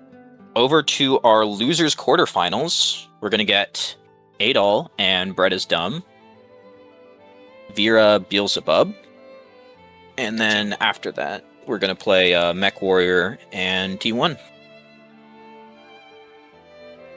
Yeah, 2 pretty storied players here in Bread, and Adol definitely been in this bracket for a while. I think just with the influx of Veras, that Bread has definitely gotten the opportunity to practice a lot in this matchup, whereas there was a bit of a surge of bubs for a bit in TMN when like Aaron was around and things like that. But you know, right now, Bread is kind of the only bubs, and they do have. They do play in a unique way, to say the least. They definitely make some choices here and there that can catch you off guard. Had a lot down on the anthems, which is good to know. Now that I say that, they're gonna do it every set, man. Can't wait. Can't wait for that one. Now, usually we start up the anthem counter a lot earlier once they're on the stream, but we haven't seen one tonight. Probably gonna see one. Probably at some point. The anthems are for yeah, bud. Yeah. Maybe we win tonight. How does that one sound? That was mean. I'm sorry. Beelzebub versus Vera. It's okay. I'm sure Brett can take it. As we're getting right in to our... This is Losers Quarters, yes? Losers Quarters, yep. You will trouble Catalina no longer. Vera talking about Catalina, as she always does. As she always does. Now perish. I'm surprised Bubs only had that to say. I expected him to wax poetically about some nonsense in the nature of the Believe in universe. victory. I mean, he kind of did, man. Those are the two things he talks about. I'm the best. I am the alpha man. Some crap like that. Look at my single recorded win, my one win ever. I may have only won one time in the lower, but look at my massive pectorals. Look at my dive. I farm aura so hard, man. Anyway. Ooh, that was the wrong spot dodge time for that karma. You kind of just have to guess for the most part. If there's a way to tell, I don't remember what it is. Remember it being like because that's the medium one, correct? That's yeah. with The medium one is the one you don't spot dodge instantly. Impossible. I play Belial. I can just 5 you there. It's always right. Sometimes you got the privilege, and Belial definitely a character with some privileged options. But Bubs flying in, getting a teleport. Thread classic there, teleport throw with some capacity. People's elbow just getting BC'd out. Finding our way out of the corner. But these teleports kind of prevented the Oki from getting started here from a doll. Dive kicks a little short, but we're still keeping at bay. That was good spot dodge there, but I'm not sure what that was. I think it was a light I one. can't ever tell. Ooga, man. It's karma. They do look really similar. Nice throw there, actually. Was that going to be an anthem That was that good. we just I got think thrown we out both of? know. Here comes Here it is. no! Yeah, Oh, how'd I know? How'd I know? Just for what it's worth, Fred, don't announce your intentions at the start of the match. That's probably a good thing. A faux pas. Indeed. Kind of scrambling. Brett's still in a pretty good spot. We do have to worry about the DP, but we catch a mash, and thankfully we're on the side of the doll, so Brett is able to take that first game. Victory. Battle 1. Engage. Getting right to round 2. Nice jump in, but we're a little too high, so Brett gonna get that grab there. Now doll in the corner. It's a good spot dodge on the fireball, but we're getting Brett to try to go out. Brett can able to root into all this damage, and it almost has 100, and you know what that means. Alright. Okay, I was a bit worried they would go for some nonsense. Oh, Brett. Brett! Stop, man! Some nonsense might be incoming, as we actually are just gonna pop a black spear and we catch Vera right in the gullet. So, Brett, not You deserve to completely lose route, but we tonight, get Brett. there eventually. I'm hitting you with the horse emoji in chat.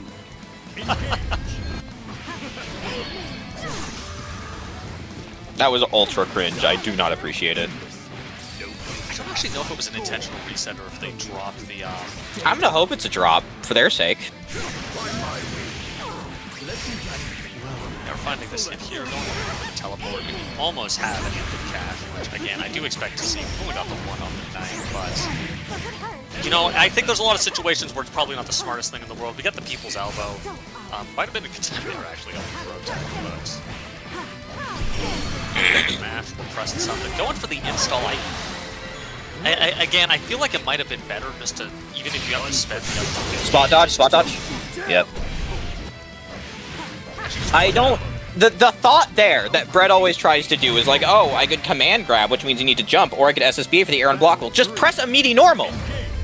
It does the same thing in the situations where raw super works, and in the situations where they jump to beat Anthem, or do nothing, it works in both those situations. And you're at advantage.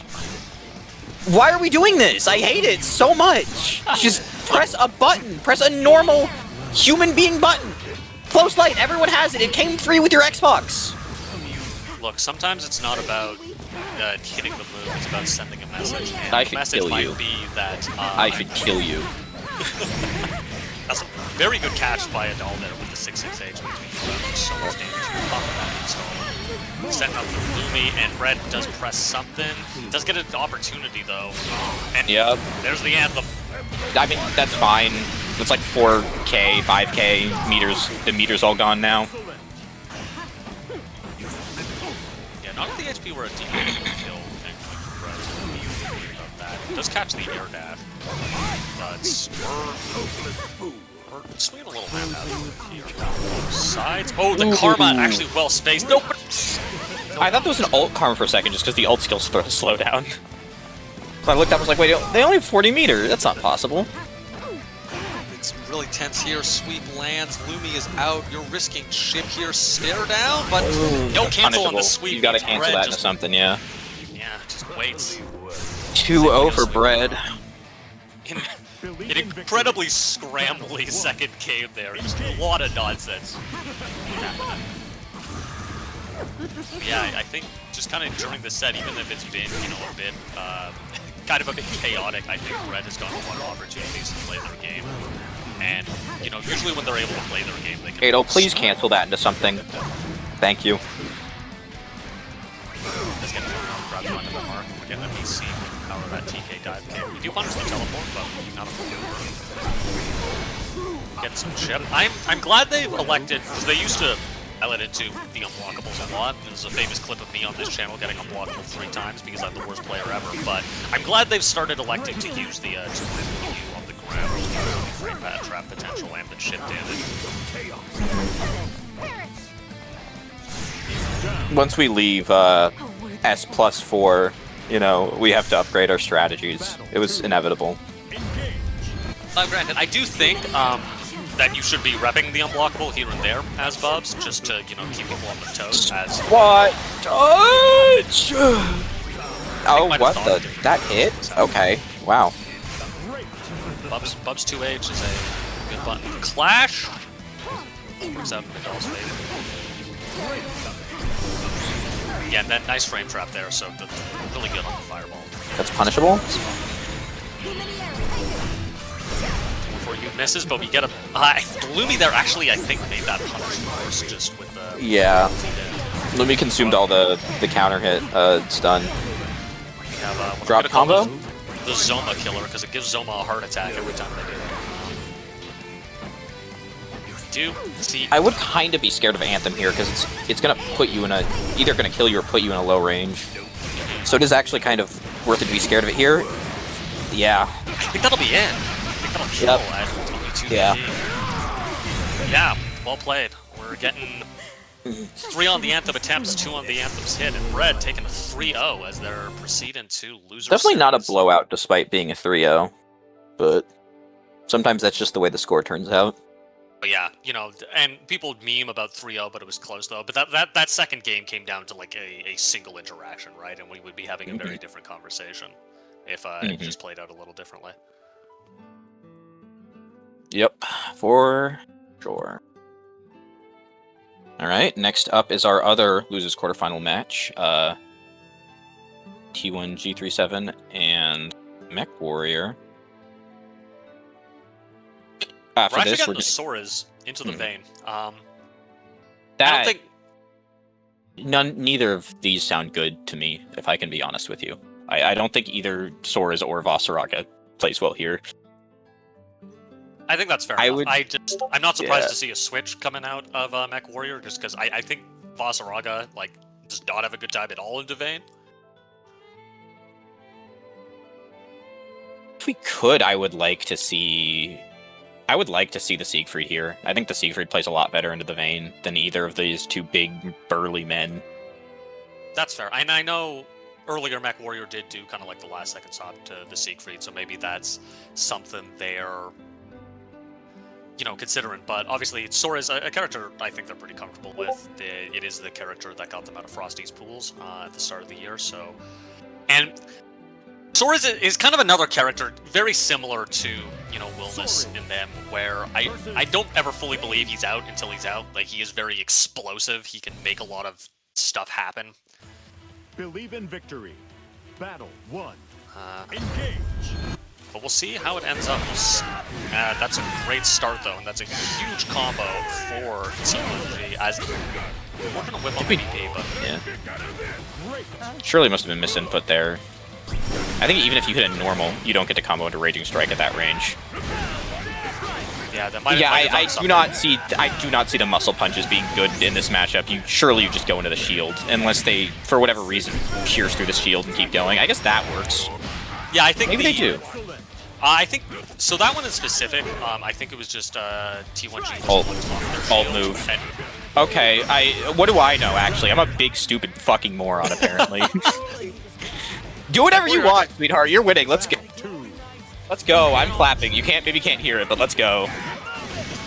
But yeah, I think I'd be curious to see if we position right on top of the shield, if the especially like the punch does the same thing. But you know, Mech Warrior again just seems to be trying to prove you wrong specifically.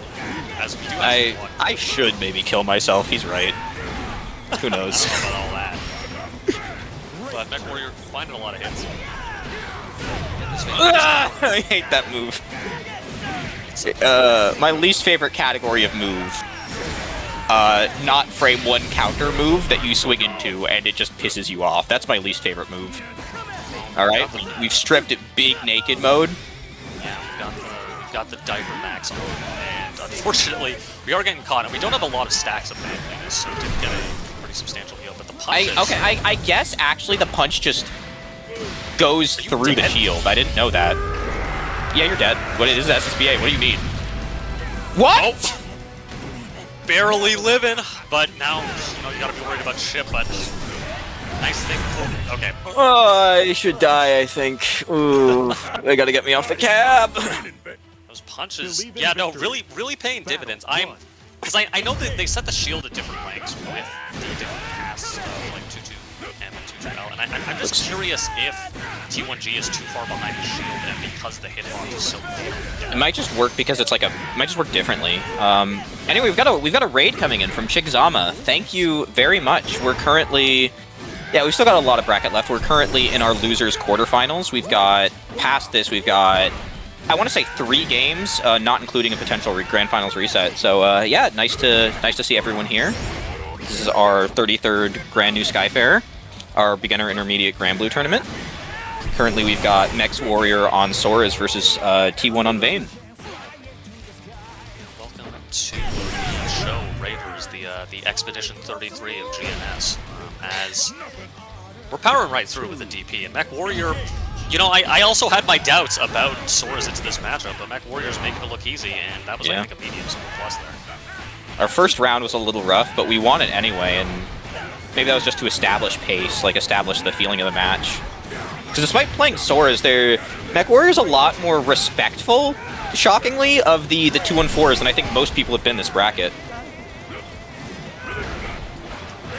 Yeah, maybe, I'm not sure, again, what the Vayne is definitely, I think once you've gotten a couple reps on Vayne, it's a lot easier to understand kind of what you're looking to do, as we don't get cinematic. Doesn't cinematic, that super is so bad, man.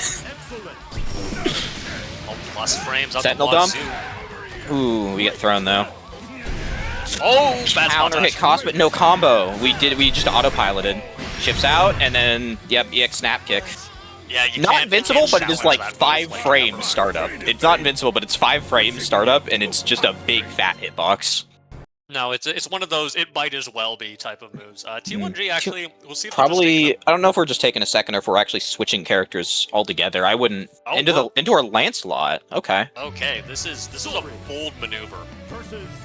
Lancelot. I guess if you think you're getting your shields blown through, you might want to play a more aggressive character, but now you're putting yourself into Sora's, and you're playing a lower health character. Vane's either average or 1700. I think he's average.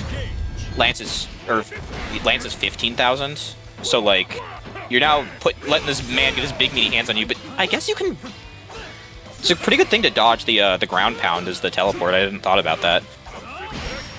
Yeah, and I can understand the like if you're especially if you don't think like your base game plan is working, like with just all the shields being broken, it's like I need to try something different to switch up the pace. But I'm not sure. Like you were saying, like Lance has got that pixie health, and Sora's is definitely a character that can be behind health quickly.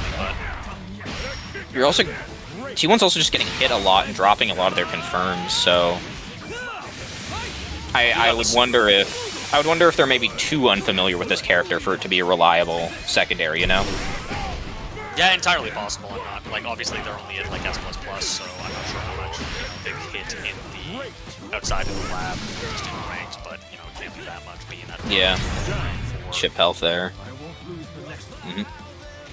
But no, Mech Warrior looking really good, looking to potentially close this out in a 3-0 fashion. So we'll see. T1G's going to have to dig deep on, again, a really unexpected character for them.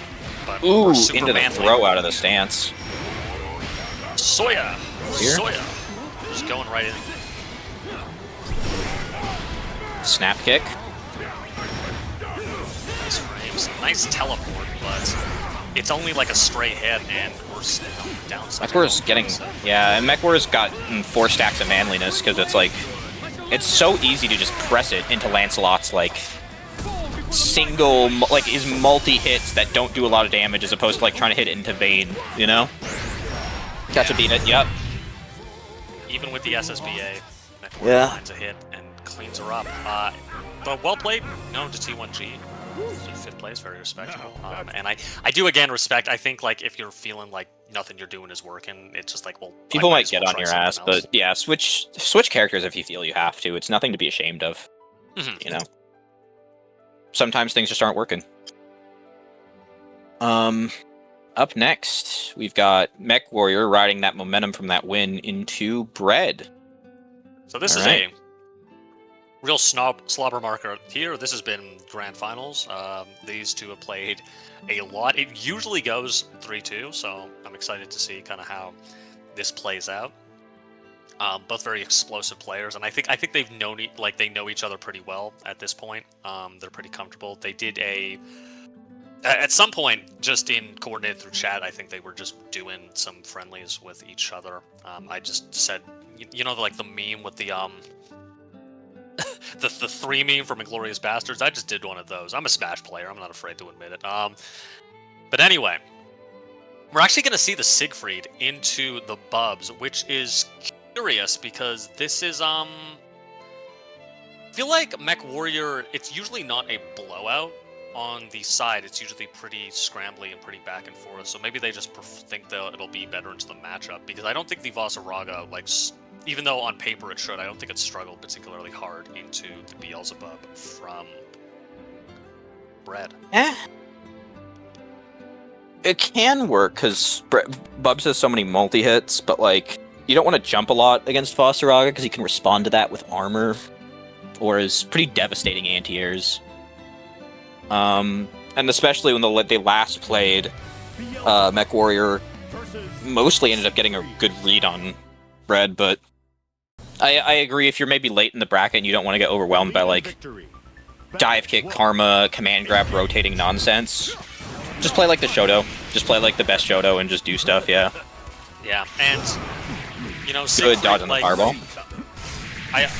There was not a lot of complexity to, like, any part of Siegfried. He's, like, you know, just, like, a really reliably, like, stable character, so maybe feeling like you know, maybe there's something, because I'm just coming off, like, a Sora's game, maybe there's something lost, like, I'm worried about dropping, so we'll just play the character. You know, he's a pretty straightforward man. Let me go into work on here. Do a Helmbreaker. Triple jumps. Here comes the SSBA. I really Bread. appreciate the restraint to not anthem there, Fred. Yeah, I really I know, I was gonna say. appreciate the restraint to not anthem there, Fred. Yeah, I was gonna say. Battle 2. It means a lot to me personally that you did that. Or rather, did not. Could have been, again, kind of like that experience coming in to bite that warrior there, because it's like, well, I know that you know that I know that you, like, I don't really have to and things like that. Of course, layer 35 of the mind games, where you both just run up DP at round start. Yeah, when you're on, like, layer 35, you've been playing for, like, 4 hours, and it's just the absolute nonsense. Is what's Very delayed 2H, trying to catch a jump from Mech Warrior. That beats the Fireball? Okay. I'm very surprised at that, actually.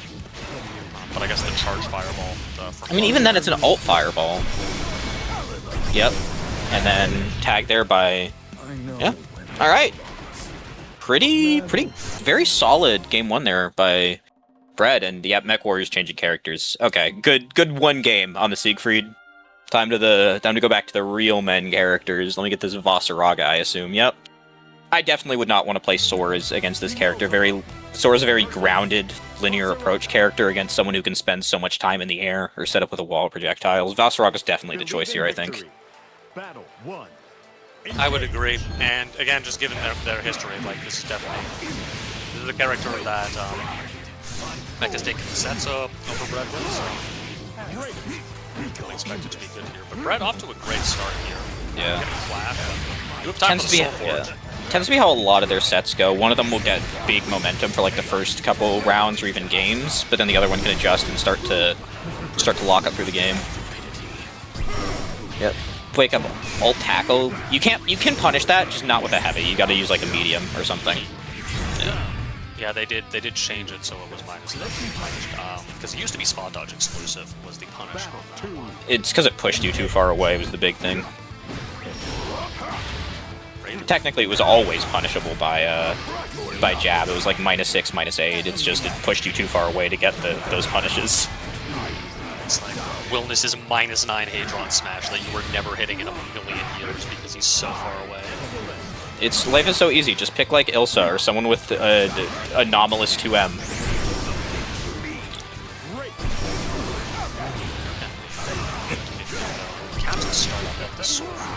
The ult tackle, good pickup. Too far away for the 6-6H though. Just armor stance into the Karma. That's so for real. Oh, way too late on the spot dodge. Way too late. I feel like we needed to. I think we could have killed there with a 2-1-4U or something. We could have killed there. Or like even just like, you know, barring that like another strike into another chain. So I think combo limit might have hit, but right, unless no, that was you got launched by that move. I forgot. Anyway, on to round 3. Mech Warrior's locked in the corner, gets beat out by a spot dodge. We're all spot dodging a spot dodge, fellas. I am not a fan of this. Back, speaking of Smash, back to the Smash Bros. The way people are spot dodging right now. The roll actually is going to get that was supposed to be Anthem. It gets auto-corrected to Black Spear because Bubs has 2 supers, and we will take that, I suppose.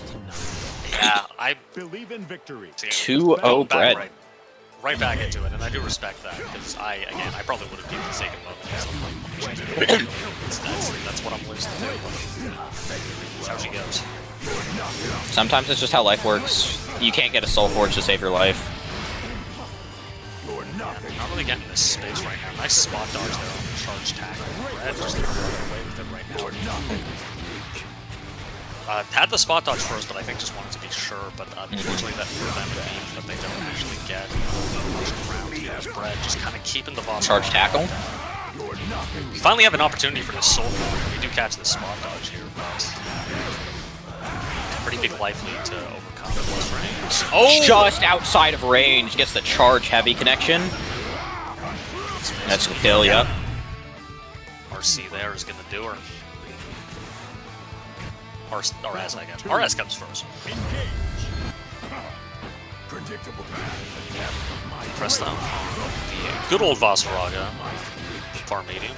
Quadruple spot dodge.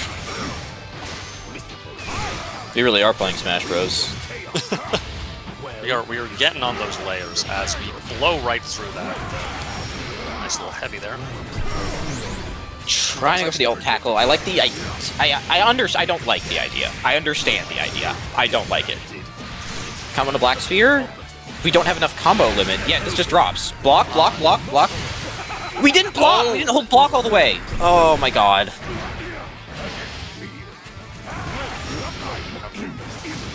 Yeah. Trying to punish early, not sure. Maybe, you know, maybe they did put the controller down because they thought the round was already over. But Yeah. Battle 3. going to the third round here. We get a nice catch though at the start. Getting that Soul Forge. Tackles through the fireballs.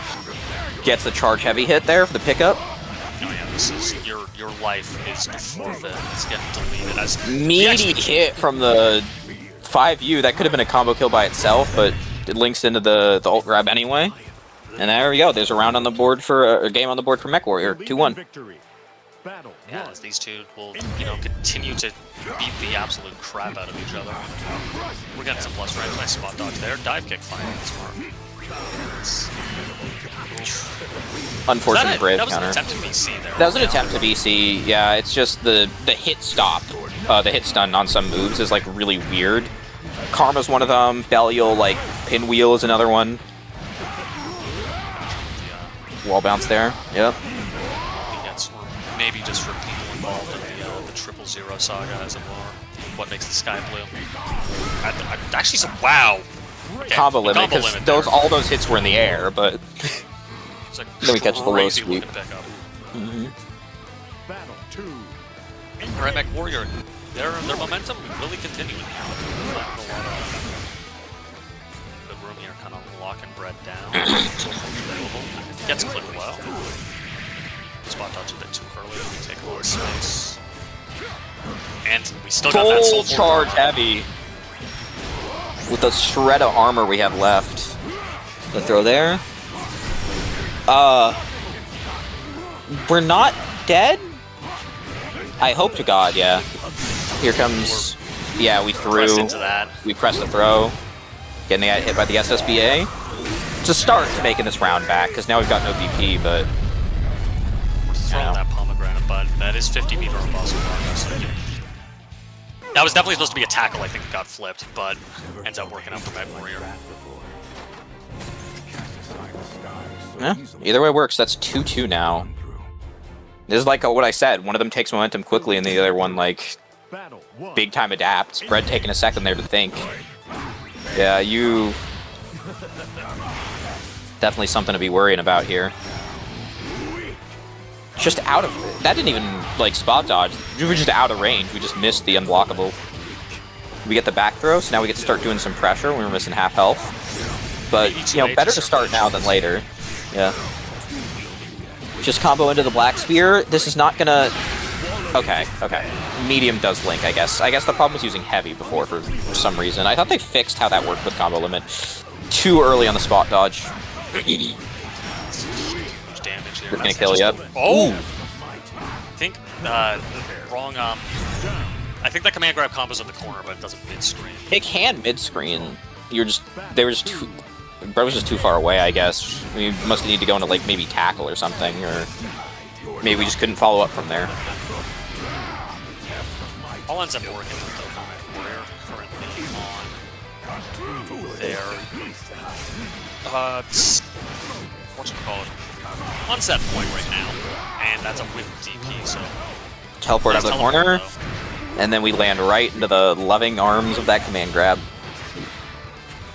nice throw though, good spot dodge and punish. I know, like, as a reversal that the throw has like a lot of flaws, but like I feel like I always see Boss Rocket hit it. That Warrior gets a big scoop, but unfortunately it's enough to kill. But Bread living on a prayer here. How do we get ourselves out of this one? Can we? Nope. Reaction to the teleport with the command grab. 3-2 Mech Warrior. Mech Warrior just taking 3 straight, like you were saying. One of them gets momentum, and then the other one adapts, and they ride that momentum to the losers' finals station. So they're going to be facing up. I believe this is a rematch of their winners' semis match from earlier with Yeah, Lonathan. it is. Mech Warrior. Mech Warrior's riding some momentum now, so, you know, maybe he takes it this time. We'll have to see. I remember Lonathan's like patient play being very good in this matchup, so we'll see if now the Mech Warrior's coming in with all this momentum, especially having, just beaten a zoner. And I mean, I guess as we said earlier, Luane's not really a zoner, but just there was a lot of multi-hits blowing Mech Warrior up, so maybe having that momentum, or maybe they're gonna be switching over to the Soriz or the Siegfried that we saw earlier. Due to how this played out the last time. Maybe.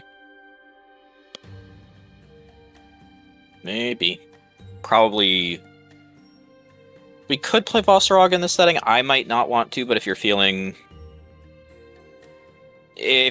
better on your main character, that might be the play.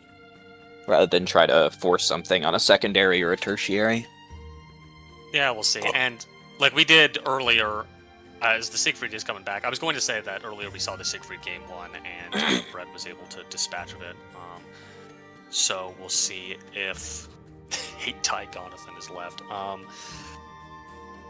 We'll see if the Siegfried here ends up being the solution to this Luane. Because again, I could see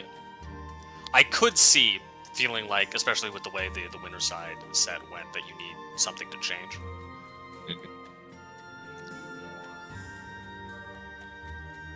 But yeah, we'll see if Siegfried's the answer. We'll see if the Soriz comes out. I was actually, I don't know if the matchup is great, but I think the Soriz did pretty well into the vein as well. We also, of course, have that good old Vassaraga. Viasaraga. Visaraga. Versus Siegfried. Anywho, Believe in let's victory. get right into Battle it. 1. Losers final is Mech Warrior versus the platform Wayne and Siegfried. Laser duel off the red. Setting up our Brokey, getting that low there. Cat box. Awesome DP. The most talented DP in the game to ever do it.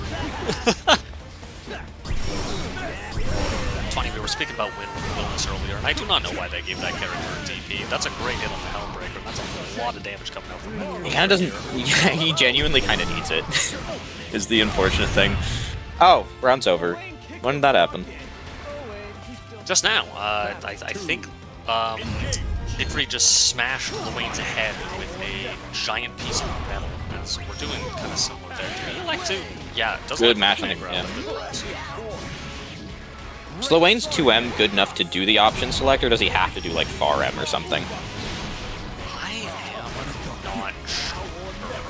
Because that was I think that was a far light there.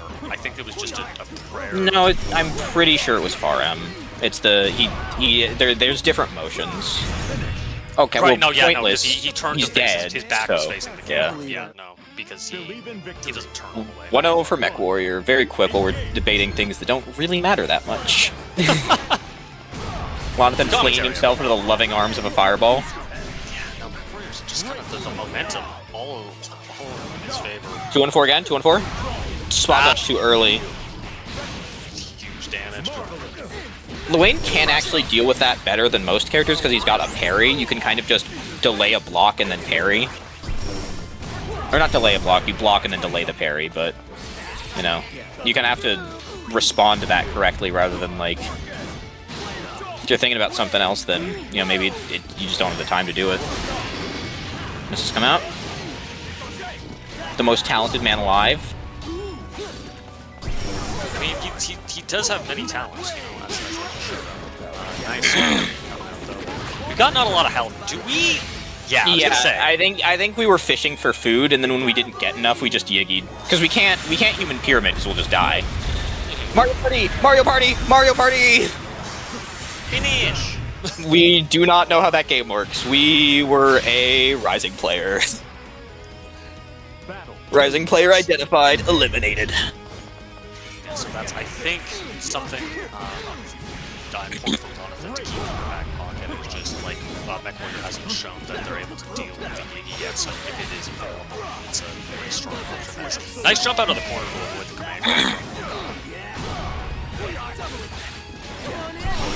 Press, we block the DP. Call bros. Throw out of the fireball. Surely that was DP and not fireball. We roll the cat bot and it works? Here comes Rose. And here comes the mightiest of techniques. Nice blocks, but No, we can't keep get it a up. second low. Lonathan takes game 2. 1-1 apiece. Believe in victory.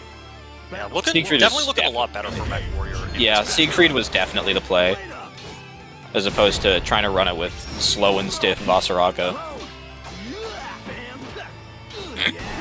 A lot of them doing really well on this Orc on RPS. Catbot does die and you get chopped up by the Insano. Great. Sweeps them. Paying a lot of dividends in earlier sets tonight. We're getting a lot of stare downs. As the E gets caught. Yeah, and I do believe now we get a combo off of this. Nope, combo limit because you got caught in the air, so you lose a lot of your combo time. Just because I think, I believe it was with the buffs that 66H got the ability to extend combos. But Yeah. One of the many buffs this character got that he did not need. Oh, the Catbot lasers, though, are doing work against these fire. Catbot's a good move. DP gets caught. We don't have awesome sauce, so we can't really convert much out of it. We also got an air hit, so even if we did, combo would have been cut short, might not have killed. Yeah, no. But still damage, you know, damage is damage. You take it. Surely we just go Good. bros here and run Mech Warrior down like an animal, right? See, that's what I would do. That's what I would think would be in the Lane playbook. But I'm not 100% sure. I think you just do that here. Like, I'm not sure why because it's invincible in startup. I'm not sure why we don't just do it. Yeah, okay. Game could have been over, I think, like 15 seconds ago. Just ship him out, yeah. Yeah. Life is so easy. Life is so easy. It's literally just that easy. It's so hard to when you're at that low of a health, and Lane's just gonna be smashing life over and over. Nice. And that Catbot. God's work. Counter hit. Judgment. 1 million years of hit stun. I don't know why they put a taser in that thing, but it's doing a lot of work. 'Cause we're finding a lot of hits off the Yoki here. And I think, like, if you're a lot of things in this situation, it's fine. Because my opponent just had to spend 50 meter to get a That's such a substantial health lead. I got What are the we Faye. fucking food for, man? We were max health 100. We're almost max health 100% meter. They're hungry, right? You know, fight Just do the brothers, man. Do it. You've got so much time left in the round, so much health, and now we might do it. Just hit the brothers. There we go. There we go. Yes. Sin's call for brothers has been answered, and we are just again gonna go for the Life ship. is so easy. Just do that on this character. That was the overhead, correct? Yeah, but it still does chip. All those moves do a lot of chip. Yeah, I just because typically you go for the schleiches. Anywho, we are gonna go. If we're dying, we're dying swinging with the Voss. Dying on Vasaraga. I feel like Siegfried was doing fine. It's just that Mech Warrior himself was just responding to poorly to certain options presented by Lonathan. I don't think the Siegfried was the issue. See, I think it's possible, like maybe that, like it's like okay, I have a read on things that I can punch Voss that I can't punch Siegfried, or maybe they're just going to comfort. It is your. It's whatever works. It's just like I feel like we could have thugged it out, you know. But I'm not playing. It's very easy for me to say this from the commentary chair when I don't actually have to do anything. Yes, I'm just sitting here watching people play the night, and I feel like, you know, a Roman emperor of old. Just yes. As this is probably Kill him now, execute him. Yes, we're even in the Colosseum. Set point for Lonathan. He takes this one. He's back to Grands versus none to one.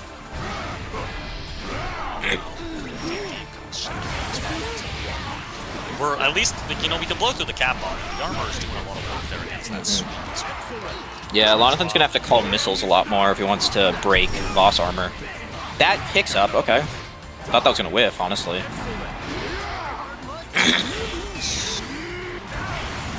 Lonathan, I kind of just want to see it.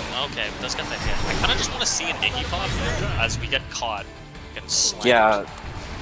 I mean, you probably want to make some more health back, because even if you hit the Yiggy, you're not going to punch through all that health on Bossaraga of all people, right? So. That's true. And then like And once that's over, you're low health with no meter, and it's like, okay, well, fucking now what? You know? Might just be better to, you know, try to save your health for a future interaction, and okay. Save your health for a future interaction, and, you know, if you lose, you lose. You can think about next round. That's fair, that's fair. And again, you gotta obviously, you know, dying with all that cash is less than ideal, but we might be dying. Speaking of dying... Yeah, plus frames, and we're able to just... Raging Strike. Or, yeah, Awesome Sauce into normal. Yep. Alright, 3-1. Or, I believe it was 3-1, Lonathan. Yes. Yes, MechWarrior took the second game on Siegfried. But yeah, no, 3-1 to Live Laugh Lonathan, heading up to finals with None to One, who's sitting right here next to us doing push-ups here. So they've been flexing the whole time, getting ready for this set. Now, of course, as we are in the grand finals, Lonathan will have to take 2 sets to win this bracket, whereas None to One only needs that 1 to finish things off. So we'll see if Lonathan is able to kind of take back control of the neutral that they were having trouble getting a grasp with None to One, who I feel like was winning a lot more of the interactions, and even the interactions that they were losing were costing a lot of resources out from Lonathan. Yeah.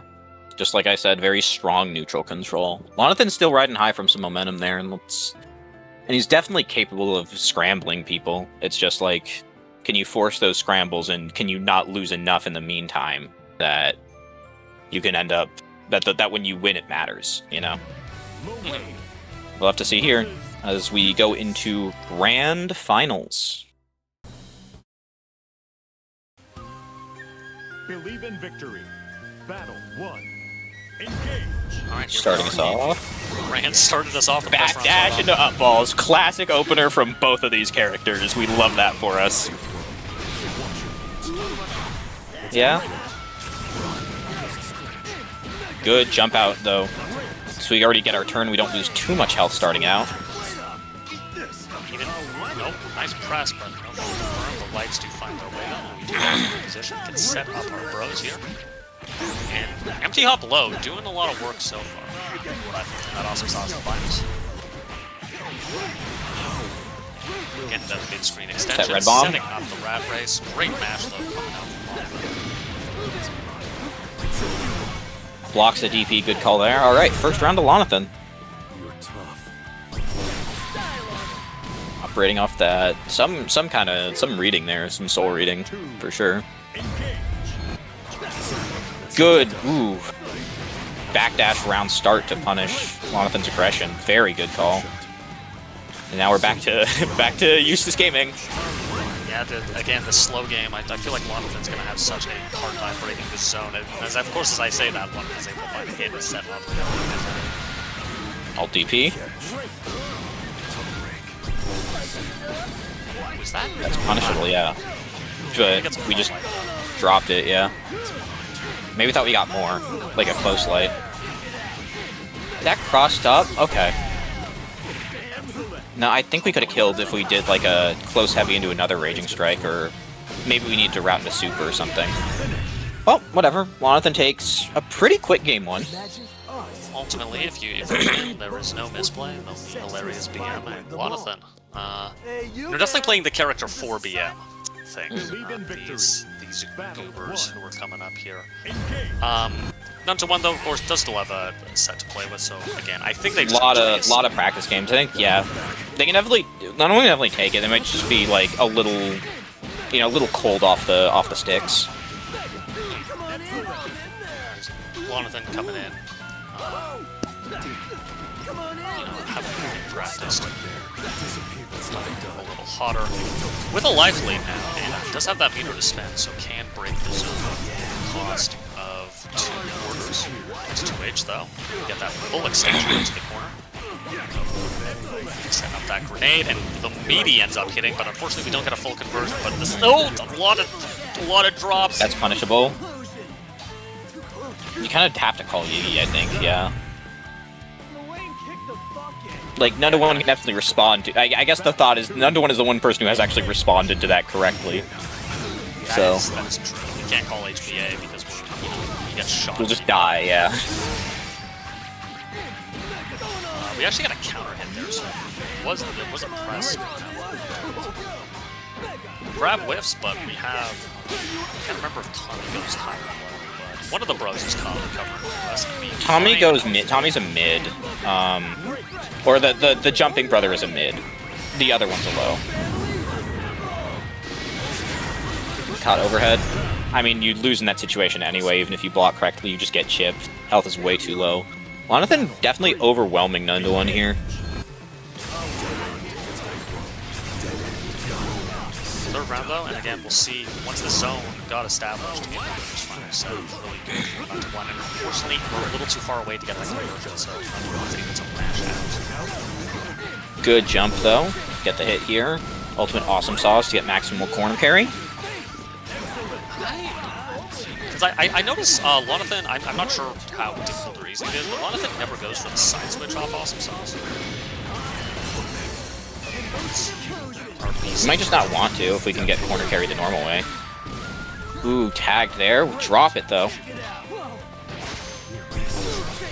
Oh, that's... yeah, we should... okay. No punish on that. Not a lot of resources to work with on the side of Lonathan, despite the health on the so could be potentially scary, but, you know, might just need time to, like, stall a little bit, get stuff going, so they can call things out, because Nunda1 doesn't have the health to tank through. You need to build... I don't agree with the ultimate bros there. I think you need to build meter to try to force a win.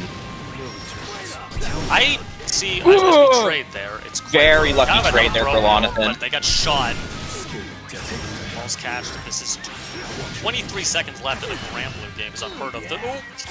Spending everything. Jump on the far heavy. Wow. It was a far heavy, not a 2H, but... oof. Very lucky for Lonathan there, yeah. 2-0. One more game, we get the reset. Riding this momentum.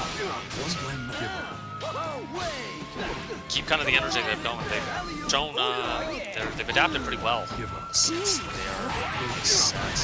So they'll be able to Nunda1 to kind of like match the game that they're playing in there. Nice press, big whiff on the DP. Do a meter to work with. I know it doesn't even like reversal that often. Lonathan's just gotten the reads on it correct every time.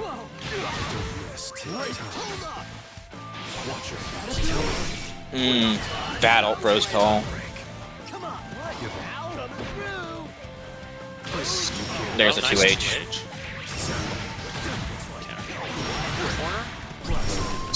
Oh, bros? Yeah, ult bomb, here comes the bros. Oh, gets caught overhead. Yeah, yeah. Lonathan's like, well, if you're just gonna block low, it's gonna ding you in the head. And now 1 round away from taking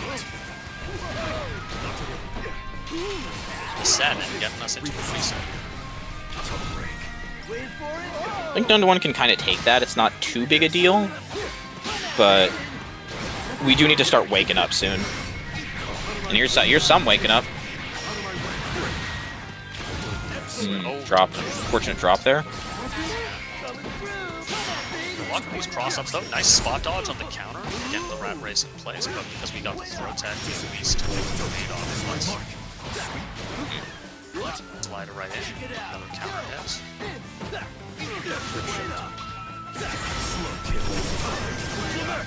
Therefore, all of meter. Getting caught by the rat race too. The ship is added up, and yeah, another far heavy will find its mark. Nicely played. Battle 3. Engage. We catch the run-in attempt there with the rat race, and Nunda1 looking a lot more comfortable in these rounds now. Looking like they finally found the footing. Actually goes for the empty cast on. I do not remember what Eustace's Rekka is called, but Eustace's Rekka just goes in and gets the grab. Command dash. Alright. Definitely feeling like Nunda1 has a lot more momentum here into this game, yep. That's gonna kill it. Game on the board, 2-1. None to one looking to stop the reset. And that big stall of momentum could Battle 1. kind of be fatal to Jonathan here. We'll see if they're able to dig deep and keep things going. They do get caught off the rip by these lasers. The jump out means at least we're not in the corner, and a good press means there's no activation on the grab raise, so we get to time to set up some Oki of our own. Here come the bros. Here come the throws. And here come the lows. And with that, The trifecta. Yep. Not quite a perfect, but about as close as you can really get. yeah, no, in spite of, like, basically as soon as they got that jump out of the corner, it was all on. So well played there. That's minus enough to be punished, but we don't get it there. Now it's being a stare down. It's a lot more patient play between these two, I feel. Jonathan definitely waiting for his opportunity a lot more than I think he was in their first set. Oh, Too far away, but no punish. however, get the cross up. Here, sets up the grenade, but a nice press. Tries to go for a reset, but yeah, Jonathan just mashes.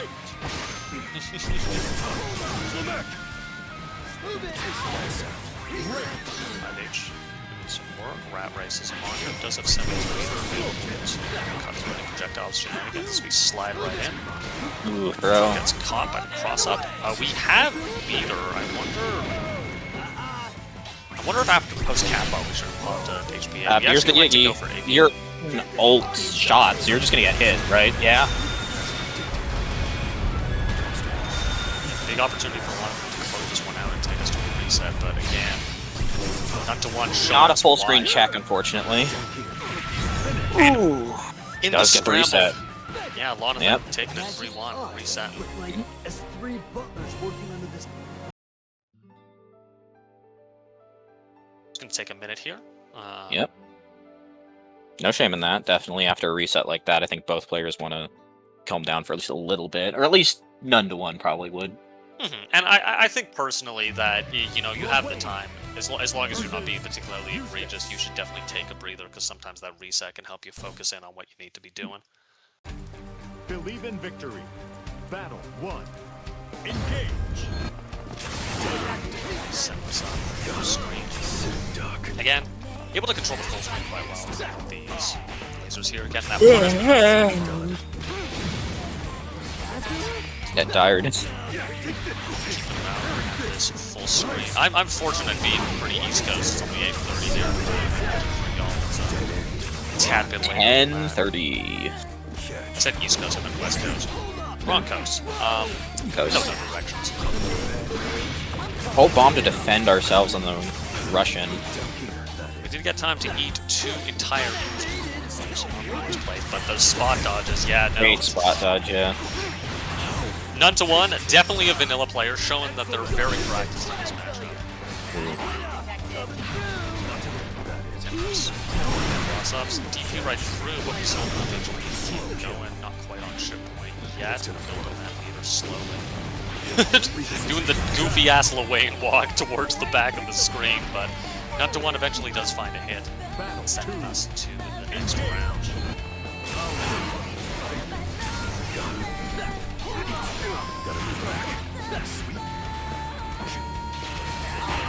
Good mash on the cat bot. Finding a lot more of these advanced closure. Yeah. A lot of cases, it's pretty safe to try to press on the Wayne during a string, because he can't really frame trap you that well, because calling a bot or calling a brother usually gets you pressed on. So it's I like seeing it here. That's punishable, but that is definitely not a great combo to have. Yeah, well, as number one finishes off, I think they thought they were closer to the corner than they were. Believe in victory. I can see that if you think that, but yeah, I think even then you still want to dial out that auto combo just for some extra damage and skill recharge time, meter builds, so on and so forth. Carry has the counter hit there actually press some sauce punishes the far light. Nice DP through the cat bot. He's gonna get his position and a big 2H. Brutal. Use this 2H moment. So we can set up our green. Oh, bombs. Here come the bros. Yeah, just ignore the Oki. Gets the side switch. Wow. Suddenly all the momentum really good now. Okay, again, unfortunately a little too early on the grab. Perhaps a little too late. Not to was in block stun, and now not in the best position. You got a rat race on you. We're able to sweep it out. Rockets in. Eat some food. We do have a lot of meter to our name now. So yeah, they don't even have to risk anything. They can just play slow. Yeah, just here comes the Iggy, yeah. Would have been a kind of mistake to give Lonathan that meter there. I think you just need to try to run up and just take something. Jumping bad, you're just gonna get, yep, locked in chip there.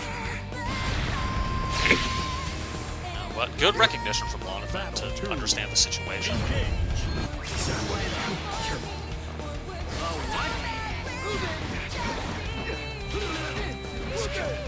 Overhead. Somehow unpunished, always, with this Eustace fella. He's a devious individual. Also, of course, after I say it's, oh no, they're getting better at punishing the advancing low. Of course, it doesn't happen. There's no advancing low. Not that time. We love advancing lows and hashtag TMN. No 2H on that jump. Confirmed that the ball's just doing some work, and we Yeah, I guess charge shot does just kill all the bros. It is a gun, you know, I shouldn't be surprised. It is a big gun.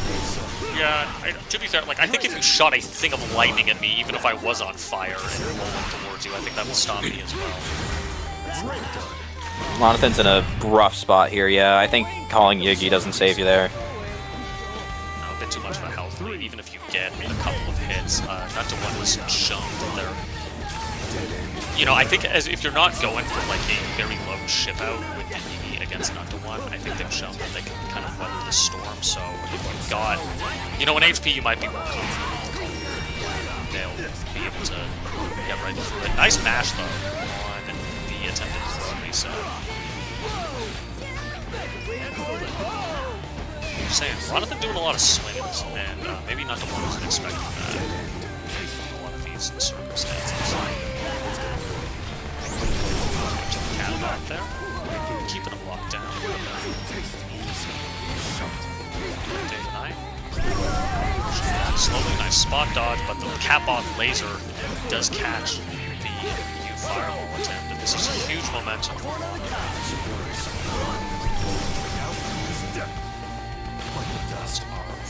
No one's got to make a comeback here, but Lonathan's got too much health to where even if you can get some good damage in, you're just going to get brosed out, yeah. The moment I was gonna say the moment Lonathan decides to let it rip, but I think not letting it rip there is a problem. This kills you. Yeah, no, I think it was definitely a big mistake. Definitely should have just swapped the bros. This is what I'm saying. Like, when you get 100 meter and your opponent's, like, hovering around, like, 15, 20%, just do it. Just do it, man. Just do it. Like, it's not... It is not that big. This is Yep. potentially tournament game. Yeah. I think so, yeah. Well done by that. That's smart. But no, yeah, I think big mistake in not calling the bros there, or even the Iggy, just to, you know, whittle down the last of that health when you have such an advantage, no BP on deck and things like that. It's a pretty big whiff on the rat race, but we're finding our counter hits. Nonetheless, there's another one. We're just pressing throw here, Lonathan. Up. And that's good. Yeah, alright. Tournament point here. Tournament round for None to One. Like we said, just needed some games to warm up. Yeah, get back into tempo. And Luane is a funny fellow to fight, so gotta be in the right tempo to scrap with him. Nice punish there. Good patience. Granblue handshake. It was a good tag. Brilliant spacing on the parry, but the no follow up off the Raging Strike drops that combo.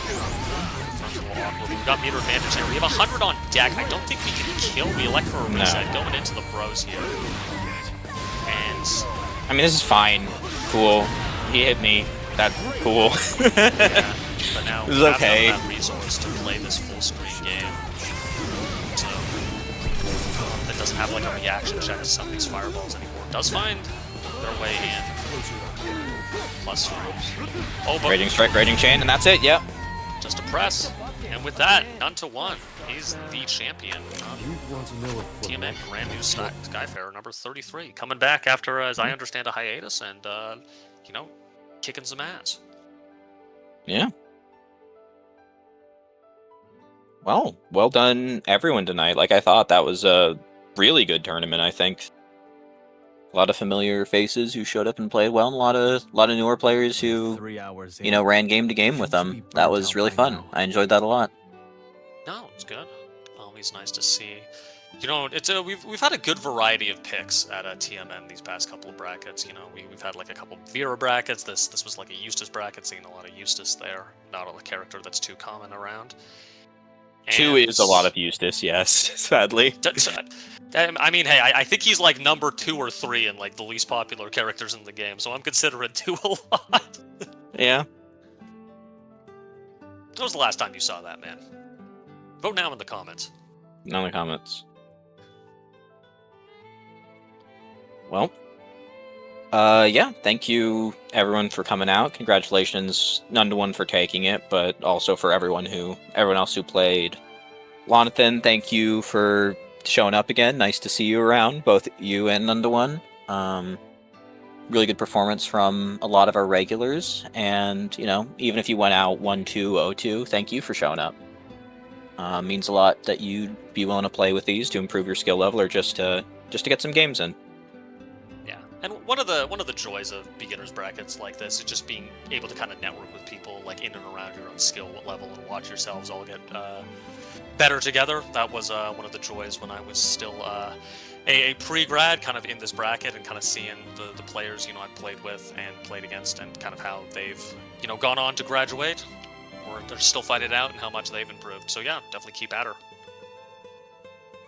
Yep. Well, Yeah. I You got anything to shout out, Nexon? Follow the Training Mode Net Neo Twitter account at https.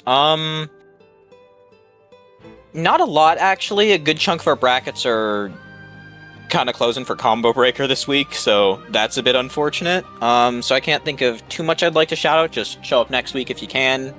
Continue playing at these events. Be really great to get people playing. Mostly what I think, I guess. I don't know. You have anything you'd like to shout out? Yeah, no, I definitely am with you there. Yeah, no, well, I guess shout out to all the people going to Combo Breaker. Good luck at that. I will be there, not winning a free burrito, because I do not think I'm very prepared at all. I've been playing a little too much Deadlock for that.